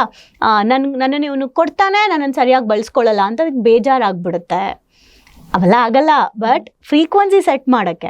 ಸೊ ಅವನು ಏನು ಮಾಡ್ದ, ನನಗೆ ಎಲ್ಲೋ ಕರ್ಕೊಂಡು ಹೋದಾಗ ಒಂದು ಒಳ್ಳೆ ಎಕ್ಸ್ಪೀರಿಯನ್ಸ್ ಆಯಿತು. ಏನೋ ಒಂದು ತೊಗೊಳಕ್ಕೆ ಬಂದಾಗ ಅವ್ನ ಮುಂದೆನೇ ಆಟ ಸಾಮಾನು ಇಟ್ಕೊಂಡು ಓಡಾಡ್ತಾ ಇದ್ದಾರೆ. ಪಾಪ ಮಾರೋರಲ್ವಾ, ಅವ್ನ ಮುಂದೆನೇ ಇಟ್ಕೊಂಡು ಇದು ಹಂಗಿದೆ ಹಿಂಗಿದೆ ಅಂತ. ಅವ್ನು ಹಿಂಗೆ ನೋಡಿಬಿಟ್ಟು, ಅಂಕಲ್ ಬೇಡ ಅಂಕಲ್, ಇದು ನನ್ನ ಹತ್ರ ಇದೆ. ಆಮೇಲೆ ಅವರು ಇಲ್ಲ ಇದು ಹಿಂಗಿದೆ ನೋಡು ಅಂತ ಹಿಂಗೆ ಅಂದರು. ಸೇಮ್ ನನ್ನ ಹತ್ರ ಇದೆ ಅಮ್ಮ, ಇದು ಸೇಮ್ ನನ್ನ ಹತ್ರ ಇದೆ ಅಲ್ವಾ ಅಂದ. ಹೌದು. ಅವರು ನಾವು ಮಕ್ಕಳನ್ನ ಯಾಮರ್ಸೋಣ ಅಂದರೆ ಇವ್ನು ಯಾಮರ್ತಾನೆ ಇಲ್ವಲ್ಲ ಮೇಡಮ್ ಅಂತ ನಕ್ಕೊಂಡು ಹೋದ್ರು. ಅದಕ್ಕೆ ನಾನು ಅವನಿಗೆ ಫೈನಾನ್ಷಿಯಲ್ ಲಿಟ್ರಸಿ ಇದೆ ಅಂತ ರೇಗಿಸ್ತಾ ಇದ್ದೆ. ಅಂದರೆ ನಾವು ಈಗಲಿಂದಾನೇ ಅದನ್ನು ಪ್ರಾಕ್ಟೀಸ್ ಮಾಡಿ ಲಾಸ್ಟ್ ಇಯರ್ ಅವನು 17,000 ಕೂಡಿಟ್ಟು, ಲಾಸ್ಟ್ 1.5 ವರ್ಷದಿಂದ 17,000 ಕೂಡಿಟ್ಟು, ಮನೆಗೆ ನೆಂಟರು ಬರೋದು, ಊರುಗಳಿಗೆ ಹೋದಾಗ ಎಲ್ಲ ಅಮೌಂಟನ್ನ ಇಟ್ಟು ಹುಂಡಿ ಹೊಡೆದು ಕ್ಯಾಶ್ ಅವ್ನಿಗೆ ಎಣ್ಸಕ್ಕೆ ಬರಲ್ಲ, ಬಟ್ ಕ್ಯಾಶ್ ಏಳ್ಸಿ ಅದ್ರಲ್ಲಿ ನೋಡಪ್ಪ ಇಷ್ಟು ದುಡ್ಡಿದೆ ಅಂತ ಹೇಳಿ ಅವನಿಗೆ ನಾವು ಒಂದು 2,000 ಎಕ್ಸ್ಟ್ರಾ ಆ್ಯಡ್ ಮಾಡಿದ್ವಿ, ಕೊಟ್ಟು ಅವನ ಹತ್ರನೇ ದುಡ್ಡನ್ನ ಕೊಡಿಸಿ ಅಂಗಡಿಗೆ ಕರ್ಕೊಂಡೋಗಿ ಅವನಿಗೆ ಕೊಟ್ಟು ಅವನ ಹತ್ರನೇ ಬಿಲ್ ಇಸ್ಕೊಂಡು ಅವ್ನ ಗಾಡಿನ ತಗೊಂಡು ಅವ್ನು ಬರೋದನ್ನ ನಾನು ವಿಡಿಯೋ ಮಾಡಿದ್ದೀನಿ. ಇದು ಅಂದರೆ ಅದೊಂದು ನೆನಪಿಗಿರಲಿ, ನೋಡು ನೀನು ಫಸ್ಟ್ ತೊಗೊಂಡಿದ್ದು ಅಂತ. ಈಗ ಏನು ಮಾಡ್ತಿದ್ದಾನೆ, ಅವನಿಗೆ ಮುಂದಿನ ವರ್ಷಕ್ಕೆ ಇನ್ನೊಂದೇನೋ ಸೆಟ್ ಮಾಡಿದ್ದಾನೆ, ಅದಕ್ಕೆ ಸ್ಟಾರ್ಟ್ ಮಾಡಿದ್ದಾನೆ ಇವಾಗ. ಸೊ ನಾನು ಅದು ದುಡ್ಡು ವೇಸ್ಟ್ ಮಾಡಲ್ಲ. ಅವನಿಗೆ ಏನು ಹೇಳಿದ್ದೀನಿ, ನಿಂಗೆ ಯಾವುದು ಎಕ್ಸ್ಪೀರಿಯನ್ಸ್ ಕೊಡುತ್ತೆ ಅದಕ್ಕೆ ನೀನು ದುಡ್ಡು ಇನ್ವೆಸ್ಟ್ ಮಾಡು. ಫಾರ್ ಎಕ್ಸಾಂಪಲ್, ನೀನು ಟ್ರಿಪ್ ಹೋಗಬೇಕು, ನೀನೇನೋ ಒಂದು ಜಾಗ ನೋಡಬೇಕು, ಯಾವುದೋ ಒಂದು ಎಕ್ಸ್ಪೀರಿಯನ್ಸ್ ಮಾಡಬೇಕು, ಅದಕ್ಕೆ ದುಡ್ಡು ಇನ್ವೆಸ್ಟ್ ಮಾಡು. ಯಾಕಂದರೆ ಅದೆಲ್ಲ ನಿನಗೆ ಹ್ಯಾಪಿನೆಸ್ ಕೊಡುತ್ತೆ, ನಾಲೆಡ್ಜ್ ಕೊಡುತ್ತೆ, ಆ್ಯಂಡ್ ನಿನ್ನ ಸ್ಟ್ರೆಸ್ ರಿಲೀಸ್ ಮಾಡುತ್ತೆ, ಅನುಭವ ಕೊಡುತ್ತೆ. ಅನುಭವಕ್ಕಿಂತ ಹೆಚ್ಚು ಏನೂ ಇಲ್ಲ, ಅದೆಲ್ಲ ನಿಂಗೆ ಅನುಭವ ಕೊಡುತ್ತೆ. ಆದರೆ ನೀನು ಅದೇ ದುಡ್ಡನ್ನು ಆಲ್ರೆಡಿ ಇದೆ ಮತ್ತೆ ತೊಗೊಂಬ, ಆಲ್ರೆಡಿ ಇದೆ ಮತ್ತೆ ತೊಗೊಂಬ ಅಂತ ಬಂದರೆ ದುಡ್ಡು ಇದಾಗತ್ತೆ. ಈಗ ಅವನು ಇದು ಯೂಟ್ಯೂಬಲ್ಲಿ ಯಾವುದೋ ಒಂದು ದೇಶ ನೋಡ್ತಾ ಇದ್ದ, ಅಮ್ಮ ಈ ದೇಶಕ್ಕೆ ಹೋಗ್ಬೇಕು. ನಾನು ಓದು ಡ್ರೀಮ್ ದೊಡ್ಡದಾಗ್ತಾ ಇದೆ. ಓಕೆ, ಬಿಕಾಸ್ ನಾವೇ ಹೇಳ್ಕೊಟ್ಟಿರೋದು. ವೆರಿ ಗುಡ್, ಯಾವ ದೇಶ ಅದು ಅಂತ. ಬಾಲಿ ಅದನ್ನು ನೋಡ್ದ. ಮಲೇಷ್ಯಾ ನೋಡ್ತಾ ಇದ್ದ, ಮಲೇಷಿಯಾ ಅಂದ. ಓಕೆ ಬಾ, ಇಲ್ಲಿ ಈಗ ಮಲೇಷ್ಯಾಕ್ಕೆ ಎಷ್ಟು ದುಡ್ಡು ಲೆಕ್ಕ ಹಾಕೋಣ ಅಂತ ಹೇಳಿ ಲೆಕ್ಕ ಹಾಕಿದ್ವಿ. ಹಾಕಿದ್ಮೇಲೆ ಇವಾಗ ನೀನು ಕೂಡಿಡೋದೆಲ್ಲ ಮಲೇಷ್ಯಾಗ ಅಂತ. ರೀಸೆಂಟಾಗಿ ಯಾವುದೋ ರೆಸಾರ್ಟ್ ನೋಡ್ಬಿಟ್ಟಿದ್ದಾನೆ. ರೆಸಾರ್ಟ್ ಅಂದ. ಕೇಳ್ದೆ, ಮಲೇಷ್ಯಾ ರೆಸಾರ್ಟ್ ಯಾವುದು? ಯೋಚನೆ ಮಾಡ್ದ, ಇದಕ್ಕೆಷ್ಟು ಅಂದ. ಇಷ್ಟು ಅಂದೆ. ಯಾವ್ದು ಜಾಸ್ತಿ ಅಂದ. ಅವ್ನಿಗದು ಗೊತ್ತಿಲ್ಲ ಯಾವ್ದು ಜಾಸ್ತಿ. ಮಲೇಷ್ಯಾಗೆ ಜಾಸ್ತಿ. ಓಕೆ, ಹಂಗಾದ್ರೆ ಫಸ್ಟ್ ಇದು ಮುಗಿಸ್ಕೊಂಡ್ಬಿಡೋಣ, ಆಮೇಲೆ ಅದು ಕೂಡಿಕೊಂಡ್ಬಿಟ್ಟು ಅಲ್ಲಿಗೆ ಹೋಗೋಣ ಅಂತ. ನಿನ್ನ ಇಷ್ಟ. ಸೊ ಲಾಸ್ಟ್ ಒಂದು 2,000 ಅಂದರೆ 1,500 ಹಾಗೆ 600 ರೂಪೀಸ್ ಡೇ ಔಟ್ ಏನು ಬರುತ್ತೆ, ನಿಂದೇ ದುಡ್ಡು ಅಂತ ಎಕ್ಸ್ಪೀರಿಯನ್ಸ್ ಮಾಡಿಸ್ದೆ. ಸೊ ಯಾಕೆ ಅಂದರೆ ನಾನು ಏನು ಮಾಡ್ತೀನಿ, ನೀನು ಡಿಸರ್ವ್ ಮಾಡು, ನೀನು ಸಂಪಾದನೆ ಮಾಡು, ಆಯಿತಾ? ಅದು ಯಾವಾಗ ಕಲಿಸ್ತೀವಿ ಆವಾಗ ಅವರು ದುಡಿಯೋ ಟೈಮಲ್ಲೂ ಕೂಡ ಅವ್ರ ಹಣನ ಸರಿಯಾಗಿ ಬಳಸ್ಕೊಳ್ತಾರೆ, ಹಣಕ್ಕೆ ಅವಮಾನ ಮಾಡಲ್ಲ. ಹಣ ಸಂಪಾದನೆ ಹಿಂದೆ ತಾಳ್ಮೆ ಕಲ್ತಿರ್ತಾರೆ, ಸಹನೆ ಕಲ್ತಿರ್ತಾರೆ, ಹಣದ ಬಗ್ಗೆ ಒಂದು ರೈಟ್ ನಾಲೆಜ್ ಇರುತ್ತೆ. ಇಷ್ಟೆಲ್ಲ ಇರೋದು ಫೈನಾನ್ಷಿಯಲ್ ಲಿಟ್ರಸಿನ ನಾವು ಚಿಕ್ಕ ಮಕ್ಕಳಿಂದನೇ ಕೊಡಬೇಕು. ಈ ಮಕ್ಕಳಿಂದ ಕೊಡೋಕ್ಕೆ ಸ್ಟಾರ್ಟ್ ಮಾಡಿಬಿಟ್ರೆ, ಇವತ್ತು ನಮ್ಮ ಚಿಲ್ಡ್ರನ್ ಬ್ಯಾಚ್ ಮಕ್ಕಳುಗಳಿಗೆ ಹೇಳ್ತಾ ಇರ್ತೀವಿ, ಯಂಗ್ಸ್ಟರ್ಸ್ಗಳಿಗೆ ಎಲ್ರಿಗೂ ಬ್ಯಾಂಕ್ ಅಕೌಂಟ್ ಓಪನ್ ಮಾಡಿಸಿ, ಪ್ರತಿಯೊಬ್ಬರು ಬ್ಯಾಂಕ್ ಅಕೌಂಟ್ ಓಪನ್ ಮಾಡಿ, ಇವಾಗಲಿಂದನೇ ಸ್ಟಾಕ್ಸ್ಗೆ ಇನ್ವೆಸ್ಟ್ ಮಾಡಿ, ಮ್ಯೂಚುವಲ್ ಫಂಡ್ಸ್ಗೆ ಇನ್ವೆಸ್ಟ್ ಮಾಡಿ. ಮಕ್ಕಳಿಗೆ ಈಗ ಸದ್ಯಕ್ಕೆ ನೀವು ನಿಮ್ಮ ಪೇರೆಂಟ್ಸ್ ಇದ್ರಲ್ಲಿ ಮಾಡ್ತೀರಾ, ಬಟ್ ಆಫ್ಟರ್ 18 ಇಯರ್ಸ್ ನೀವು ತೊಗೋಬೋದು. ಇದನ್ನು ನಮ್ಮಲ್ಲಿ ಒಬ್ಬರು ಫೈನಾನ್ಷಿಯಲ್ ಅಡ್ವೈಸರ್ ಅವ್ರ ಮೂಲಕ ಟ್ರೈನಿಂಗ್ ಕೊಡಿಸು ಮಕ್ಕಳುಗಳಿಗೆ ಓಪನ್ ಮಾಡಿಸ್ತೀವಿ. ಮಕ್ಕಳುಗಳಿಗೆ ಇಷ್ಟಿಷ್ಟು ಅಮೌಂಟ್ ಅಂತ ನೀವು ಮಾಡ್ತಾ ಬನ್ನಿ. ಸುಮಾರು ಜನ ಬ್ಯಾಂಕ್ ಅಕೌಂಟ್ ಮಾಡಿದ್ದಾರೆ, ಎಷ್ಟು ಸೇವಿಂಗ್ಸ್ ಮಾಡಿದ್ವಿ ಅಂತ ಹೇಳ್ತಾರೆ. ಲಾಸ್ಟ್ 2.5 ವರ್ಷದಿಂದ ಒಂದು ಹುಡುಗಿ ಸೇವಿಂಗ್ಸ್ ಮಾಡಿ ಅವರ ಅಮ್ಮಂಗೆ ಮಾಂಗಲ್ಯ ಚೈನ್ ಮಾಡಿಸ್ಕೊಟ್ಟಿದ್ದಾರೆ. ಈ ಟೈಮಲ್ಲಿ ಚಿನ್ನ ತಗೊಳ್ಳೋದೇ ಕಷ್ಟ, ಅಂಥದ್ರಲ್ಲಿ ಆ ಹುಡುಗಿ ಮಾಡಿಕೊಟ್ಟಿದ್ದಾರೆ. ಸೊ ಈಗಲಿಂದನೇ ಆ ನಾಲೆಡ್ಜ್ ಕೊಡೋದ್ರಿಂದ ಈಗ ನೆಕ್ಸ್ಟ್ ಅವ್ರ ಡ್ರೀಮ್ಸ್ ಹೆಂಗಿದೆ ಅಂದರೆ, ನಾನು ಮನೆ ತೊಗೋಬೇಕಾ ತೊಗೊಳ್ತೀನಿ, ನಾನು ಸುತ್ತಾಡಬೇಕಾ ನಾನು ಸುತ್ತಾಡ್ತೀನಿ. ಅಂದರೆ ಏನು ಖರ್ಚು, ಯಾವುದು ಇನ್ವೆಸ್ಟ್ಮೆಂಟ್, ಹೂಡಿಕೆ ಯಾವುದು, ಖರ್ಚು ಯಾವುದು, ಹಂಗಂತ ನಾವು ಖರ್ಚೇ ಮಾಡಬಾರ್ದಾ ಮ್ಯಾಮ್, ಸಂತೋಷವಾಗಿ ಹೇಗಿರೋಕ್ಕಾಗುತ್ತೆ ಅಂತ ಕೇಳ್ಬೋದು. ಆದರೆ ಮೊದಲು ಹೂಡಿಕೆ ಮಾಡಿ ಆಮೇಲೆ ಖರ್ಚು ಮಾಡಿ. ಈ ಹೂಡಿಕೆ ನಿಮಗೆ ಲೈಫ್ ಟೈಮ್ ನೀವು ಎಷ್ಟು ಖರ್ಚು ಮಾಡಿದ್ರೂ ಕೂಡ ಖಾಲಿ ಆಗದೆ ಇರೋಷ್ಟು ಕ್ರಿಯೇಟ್ ಮಾಡುತ್ತೆ. ಇದನ್ನ ನಾವು ಚಿಕ್ಕ ಮಕ್ಕಳಿಂದ ಕಲಿಸಿದ್ರೆ ನನ್ನ ಪ್ರಕಾರ ನಮ್ಮ ದೇಶದಲ್ಲಿರೋ ಎಲ್ಲರೂ ನೆಕ್ಸ್ಟ್ ಜನ್ರೇಷನ್ ಇನ್ನೊಂದು 10-15 ವರ್ಷದಲ್ಲಿ ನಮ್ಮ ಅಬ್ದುಲ್ ಕಲಾಂ ಸರ್ ಕಂಡಂಥ ಕನಸು ಭಾರತ ಅಭಿವೃದ್ಧಿ ದೇಶ ಆಗುತ್ತೆ ಅಂತ ಹೇಳಿ. ಸೊ ನಮ್ಮ ಭಾರತ ಶ್ರೀಮಂತ ದೇಶ ಆಗಬೇಕು ಅಂದರೆ ದೇಶ ಡೆವಲಪ್ ಆಗೋದಲ್ಲ, ದೇಶದಲ್ಲಿರೋ ಜನಗಳು ಡೆವಲಪ್ ಆಗಬೇಕು. ಸೊ ಈಗ ನೆಕ್ಸ್ಟ್ ಜನ್ರೇಷನ್ ನಮ್ಮ ಯಂಗ್ಸ್ಟರ್ಸ್. ಸೊ ಈ ಯಂಗ್ಸ್ಟರ್ಸ್ಗಳು ಎಲ್ಲರೂ ಕೂಡ ಜಸ್ಟ್ ನೀವೇ ಥಿಂಕ್ ಮಾಡಿ, ಪ್ರತಿಯೊಬ್ಬ ಯೂತ್ ಕೂಡ ಲೈಕ್ ಒಂದು ಏನು ಹೇಳ್ತಾರೆ, ಒಂದು ಚೆನ್ನಾಗಿ ಕೋಟ್ಯಾಂತರ ರೂಪಾಯಿ ದುಡಿಯೋ ಥರ ಆಂಟ್ರಪ್ರನರ್ಸ್ಗಳು. ಈಗ ನಮ್ಮ ಕರ್ನಾಟಕದಲ್ಲಿ ಎಷ್ಟು ಜನ ಇದ್ದಾರೆ ರಿಚ್ ಪೀಪಲ್ಲು, ಆ ರಿಚ್ ಪೀಪಲ್ ಲಿಸ್ಟು ಜಾಸ್ತಿ ಆದರೆ ನಮ್ಮ ಕರ್ನಾಟಕ ಡೆವಲಪ್ ಆಗುತ್ತಾ ಆಗಲ್ವಾ? ಆಗುತ್ತೆ. ಸೊ ಇದನ್ನ ಮಕ್ಕಳಿಂದಾನೇ ನಾವು ಕಲಿಸ್ತಾ ಬರಬೇಕು. ಹೇಗೆ ಅಂದರೆ ನಾನು ಆಗಲೇ ಹೇಳ್ದಂಗೆ ಹುಂಡಿಯಿಂದ ಸ್ಟಾರ್ಟ್ ಮಾಡಿ ಪುಟ್ಟ ಮಕ್ಕಳಿಗೆ ಕೊಡ್ಸೋಕ್ಕೆ ಮುಂಚೆ ಯಾಕೆ ಅಂತ ಅರ್ಥ ಮಾಡಿಸಿ, ಕೇಳಿದ ತಕ್ಷಣ ಕೊಡಿಸ್ಬೇಡಿ. ಹಣನ ಎಷ್ಟು ಪೇಷನ್ಸಿಂದ ತಗೋಬೇಕು, ಕೆಲವೊಂದು ಕಾಯಬೇಕು, ಕೆಲವೊಂದಕ್ಕೆ ಸ್ಯಾಕ್ರಿಫೈಸ್ ಮಾಡಬೇಕು, ಕೆಲವೊಂದು ಸಂಪಾದಿಸ್ಬೇಕು. ಈಗ ಚಿಕ್ಕ ಮಕ್ಳಿಗೆ ಸಂಪಾದಿಸೋಕ್ಕಾಗಲ್ಲ, ಆದರೆ ಅವ್ರಿಗೆ ಯಾವ ಥರ ಸಂಪಾದಿಸೋದನ್ನು ಕಲಿಸ್ಬೋದು. ಫಾರ್ ಎಕ್ಸಾಂಪಲ್, ನೀನು ಬೆಳಗ್ಗೆ ಈ ಹ್ಯಾಬಿಟ್ನ ಫಾಲೋ ಮಾಡಿದ್ರೆ ನಿಮಗೆ ಡೈಲಿ 10 ರೂಪೀಸ್ ನಾನು ಹುಂಡಿ ಕೊಡ್ತೀನಿ. ನೀನೇ ಸಂಪಾದನೆ ಮಾಡ್ತಿರೋದು ಅಂದರೆ ಅವ್ನು ಏನೋ ಕೊಟ್ಟ, ಏನೋ ತಗೊಂಡ. ಈ ಎಕ್ಸ್ಚೇಂಜ್ ಸಿಸ್ಟಮ್ನ ಪ್ರಾಕ್ಟೀಸ್ ಮಾಡಿಸ್ಬೇಕು. ಮನಿ ಬಗ್ಗೆ ಈಗಲಿಂದನೇ ಬ್ಯಾಂಕ್ಗಳಿಗೆ ಕರ್ಕೊಂಡು ಹೋಗೋದು, ಅಂಗಡಿಗಳಲ್ಲಿ ವ್ಯವಹಾರ ಮಾಡೋಕ್ಕೆ ಬಿಡೋದು, ಎಷ್ಟು ಕೇಳು ಅಂತ ಹೇಳೋದು. ಆಮೇಲೆ ಹೋಗಿ ಫುಡ್ ಆರ್ಡ್ರ್ ಮಾಡಿಬಿಡ್ಬಾ, ಫೋನ್ಪೇ ಬಿಲ್ ಮಾಡೋದು, ಏನಕ್ಕೆ ಮಾಡಬೇಕು, ಹೇಗೆ ಮಾಡಬೇಕು, ಫೈನಾನ್ಷಿಯಲ್ ವಿಚಾರನ ಯಾರ ಹತ್ರ ಹೇಳಬೇಕು, ಯಾರ ಹತ್ರನೂ ಹೇಳಬಾರ್ದು. ಆ್ಯಂಡ್ ನಮ್ಮ ಅಸೆಟ್ಸ್ ವಿಚಾರಗಳನ್ನು ಡಿಸ್ಕಸ್ ಮಾಡಬಾರ್ದು. ಇವೆಲ್ಲ ಈಗಲಿಂದನೇ ಮಕ್ಳುಗಳಿಗೆ ಆ ಟ್ರೈನ್ ಮಾಡ್ತಾ ಹೋದರೆ ಸೊ ಮುಂದೆ ಭಾಳ ಆರಾಮಾಗಿ ಇರ್ತಾರೆ. ಸೊ ಹುಂಡಿಯಿಂದ ಸ್ಟಾರ್ಟ್ ಆಗಿ ಮ್ಯೂಚುವಲ್ ಫಂಡು, ಸೇವಿಂಗ್ಸು, ಆಮೇಲೆ ಮ್ಯೂಚುವಲ್ ಫಂಡು, ಆಮೇಲೆ ಸ್ಟಾಕ್ಸು, ಆಮೇಲೆ ಒಳ್ಳೊಳ್ಳೆ ಇನ್ವೆಸ್ಟ್ಮೆಂಟ್ಸ್ಗಳು, ರಿಯಲ್ ಎಸ್ಟೇಟು, ಲ್ಯಾಂಡು, ಈ ಥರದ್ದೆಲ್ಲ ಮಕ್ಕಳು ಬೆಳೀತಾ ಒಳ್ಳೆ ಆಂಟ್ರಪ್ರಿನರ್ಶಿಪ್ ಡೆವಲಪ್ ಆಗುತ್ತೆ ನಮ್ಮ ಇದರಲ್ಲಿ. ನೀವು ಹೇಳಿದಾಗೆ ಇವಾಗ ಬಾಲ್ಯದಿಂದ ಈ ಸಂಸ್ಕಾರ ಕೊಟ್ಟರೆ ಓಕೆ ಅವರು ಈ ಥರ ಮೇಂಟೈನ್ ಮಾಡ್ಕೊತಾರೆ ಅಂತ. ಇವಾಗ ಈ ಸಂಸ್ಕಾರ ಇಲ್ಲದೆ ಇವಾಗ ಯೂತ್ ಇದ್ದಾರೆ ಒಂದಿಷ್ಟು ಜನ, ಅವ್ರಿಗೇನು ನಾನು ದುಡಿತಾ ಇರೋದೇ ನನ್ನ ಖುಷಿಗೋಸ್ಕರ, ನನಗೆ ಹೆಂಗ್ ಬೇಕೋ ನಾನು ಹಂಗೆ ಖರ್ಚು ಮಾಡ್ಕೊತೀನಿ, ಸೇವಿಂಗ್ಸ್ ಎಲ್ಲ ಆಮೇಲೆ ನೋಡ್ಕೊಳ್ಳೋಣ, ಈ ಮೈಂಡ್ ಸೆಟ್ ಒಂದಿಷ್ಟು ಜನಕ್ಕಿರುತ್ತೆ. ಸೊ ಅಂಥವ್ರನ್ನ ಹೇಗೆ ಟ್ರೈನ್ ಅಪ್ ಮಾಡ್ಬೋದು? ಓಕೆ, ಏನಂದ್ರೆ ಫಸ್ಟ್ ಆಫ್ ಆಲ್ ಏನ್ ಗೊತ್ತಾ, ನಾವಂತವ್ರನ್ನ ಟ್ರೈನ್ ಅಪ್ ಮಾಡ್ಬೇಕು ಅನ್ನೋದಕ್ಕಿಂತ ಅವ್ರಿಗೆ ಬರಬೇಕು ನಾನು ಟ್ರೈನ್ ಆಗಬೇಕು ಅಂತ. ಯಾಕೆ ಅಂದರೆ ಈಗ ನೋಡಿ, ಟೀಚರ್ಸು ಮನೆಗೆ ಹೋಗ್ಬಿಟ್ಟು ಟೀಚ್ ಮಾಡ್ತಾರ, ಮಕ್ಕಳೇ ಬರ್ತಾರ ಸ್ಕೂಲ್ಗೆ, ಮಕ್ಕಳೇ ಸ್ಕೂಲಿಗೆ ಬರ್ತಾರೆ. ಸೊ ಅವ್ರಿಗೆ ಯಾರಿಗೆ ಬೇಕು ಅಂತ ಇರುತ್ತೆ ಅವ್ರು ಬರ್ತಾರೆ. ಆ್ಯಂಡ್ ಇವತ್ತಿನ ಯಂಗ್ಸ್ಟರ್ಸ್ಗೆ ನಾವು ಏನು ಅರ್ಥ ಮಾಡಿಸ್ಬೋದು ಅಂದರೆ, ನೀವೇನು ಚಿಕ್ಕ ಖರ್ಚು ಮಾಡ್ತಾ ಇದ್ದೀರಾ, ದೊಡ್ಡ ಖರ್ಚು ಮಾಡಿ ಅಂತಾನೆ ಹೇಳ್ಬೇಕು ಅವ್ರಿಗೆ. ಚಿಕ್ಕ ಸ್ಯಾಕ್ರಿಫೈಸ್ ಅಂದರೆ ಚಿಕ್ಕ ಎಂಜಾಯ್ಮೆಂಟ್ನ ನೀವು ಎಂಜಾಯ್ ಮಾಡ್ತಾ ಇದ್ದೀರಲ್ಲ, ದೊಡ್ಡದೇ ಮಾಡಿ. ಆ ದೊಡ್ಡದನ್ನ ಮಾಡೋಕ್ಕೆ ನಿಮಗೆ ಜಾಸ್ತಿ ದುಡ್ಡು ಬೇಕು. ಜಾಸ್ತಿ ದುಡ್ಡು ಮಾಡಬೇಕು ಅಂತ ಅಂದರೆ ನೀವು ಏನು ಮಾಡಬೇಕು? ಸೊ ಅದನ್ನು ಮಾಡೋದ್ರಿಂದ ನೀವು ಹೆಂಗೆ ಲೈಫ್ ಲೀಡ್ ಮಾಡ್ಬೋದು? ನಾನು ಹೇಳ್ತೀನಿ, ಪ್ರತಿ ಸಲ ನೀವು ನಮ್ಮ ಇದರಲ್ಲಿ ಟ್ರಿಪ್ಪಿಗೆ ಹೋಗೋಕ್ಕೆ ಸಪ್ರೇಟ್ ದುಡ್ಡು ಎತ್ತಿಡಿಸ್ತೀನಿ. ಓಕೆ, ಬಿಕಾಸ್ ವರ್ಷಕ್ಕೆ ಒಂದು ಟ್ರಿಪ್ ಬೇಕು ಅಂತಾನೆ ಹೇಳ್ತೀನಿ. ಯಾಕೆ ಅಂದರೆ ಅದು ತುಂಬ ಇಂಪಾರ್ಟೆಂಟ್. ನೀವು ಜಾಗಗಳಿಗೆ ಹೋಗೋದು, ಲೈಫಲ್ಲಿ ಏನು ಮಾಡಿದೆ ಅಂದರೆ ಎಲ್ಲ ಸಂಪಾದನೆ ಮಾಡಿದೆ, ಏನು ನೋಡಿದೆ, ಏನೂ ನೋಡಿಲ್ಲ. ಇವತ್ತು ತುಂಬ ಜನ ಹಾಗೆ ಮಾಡ್ಕೊಂಡಿರೋದು.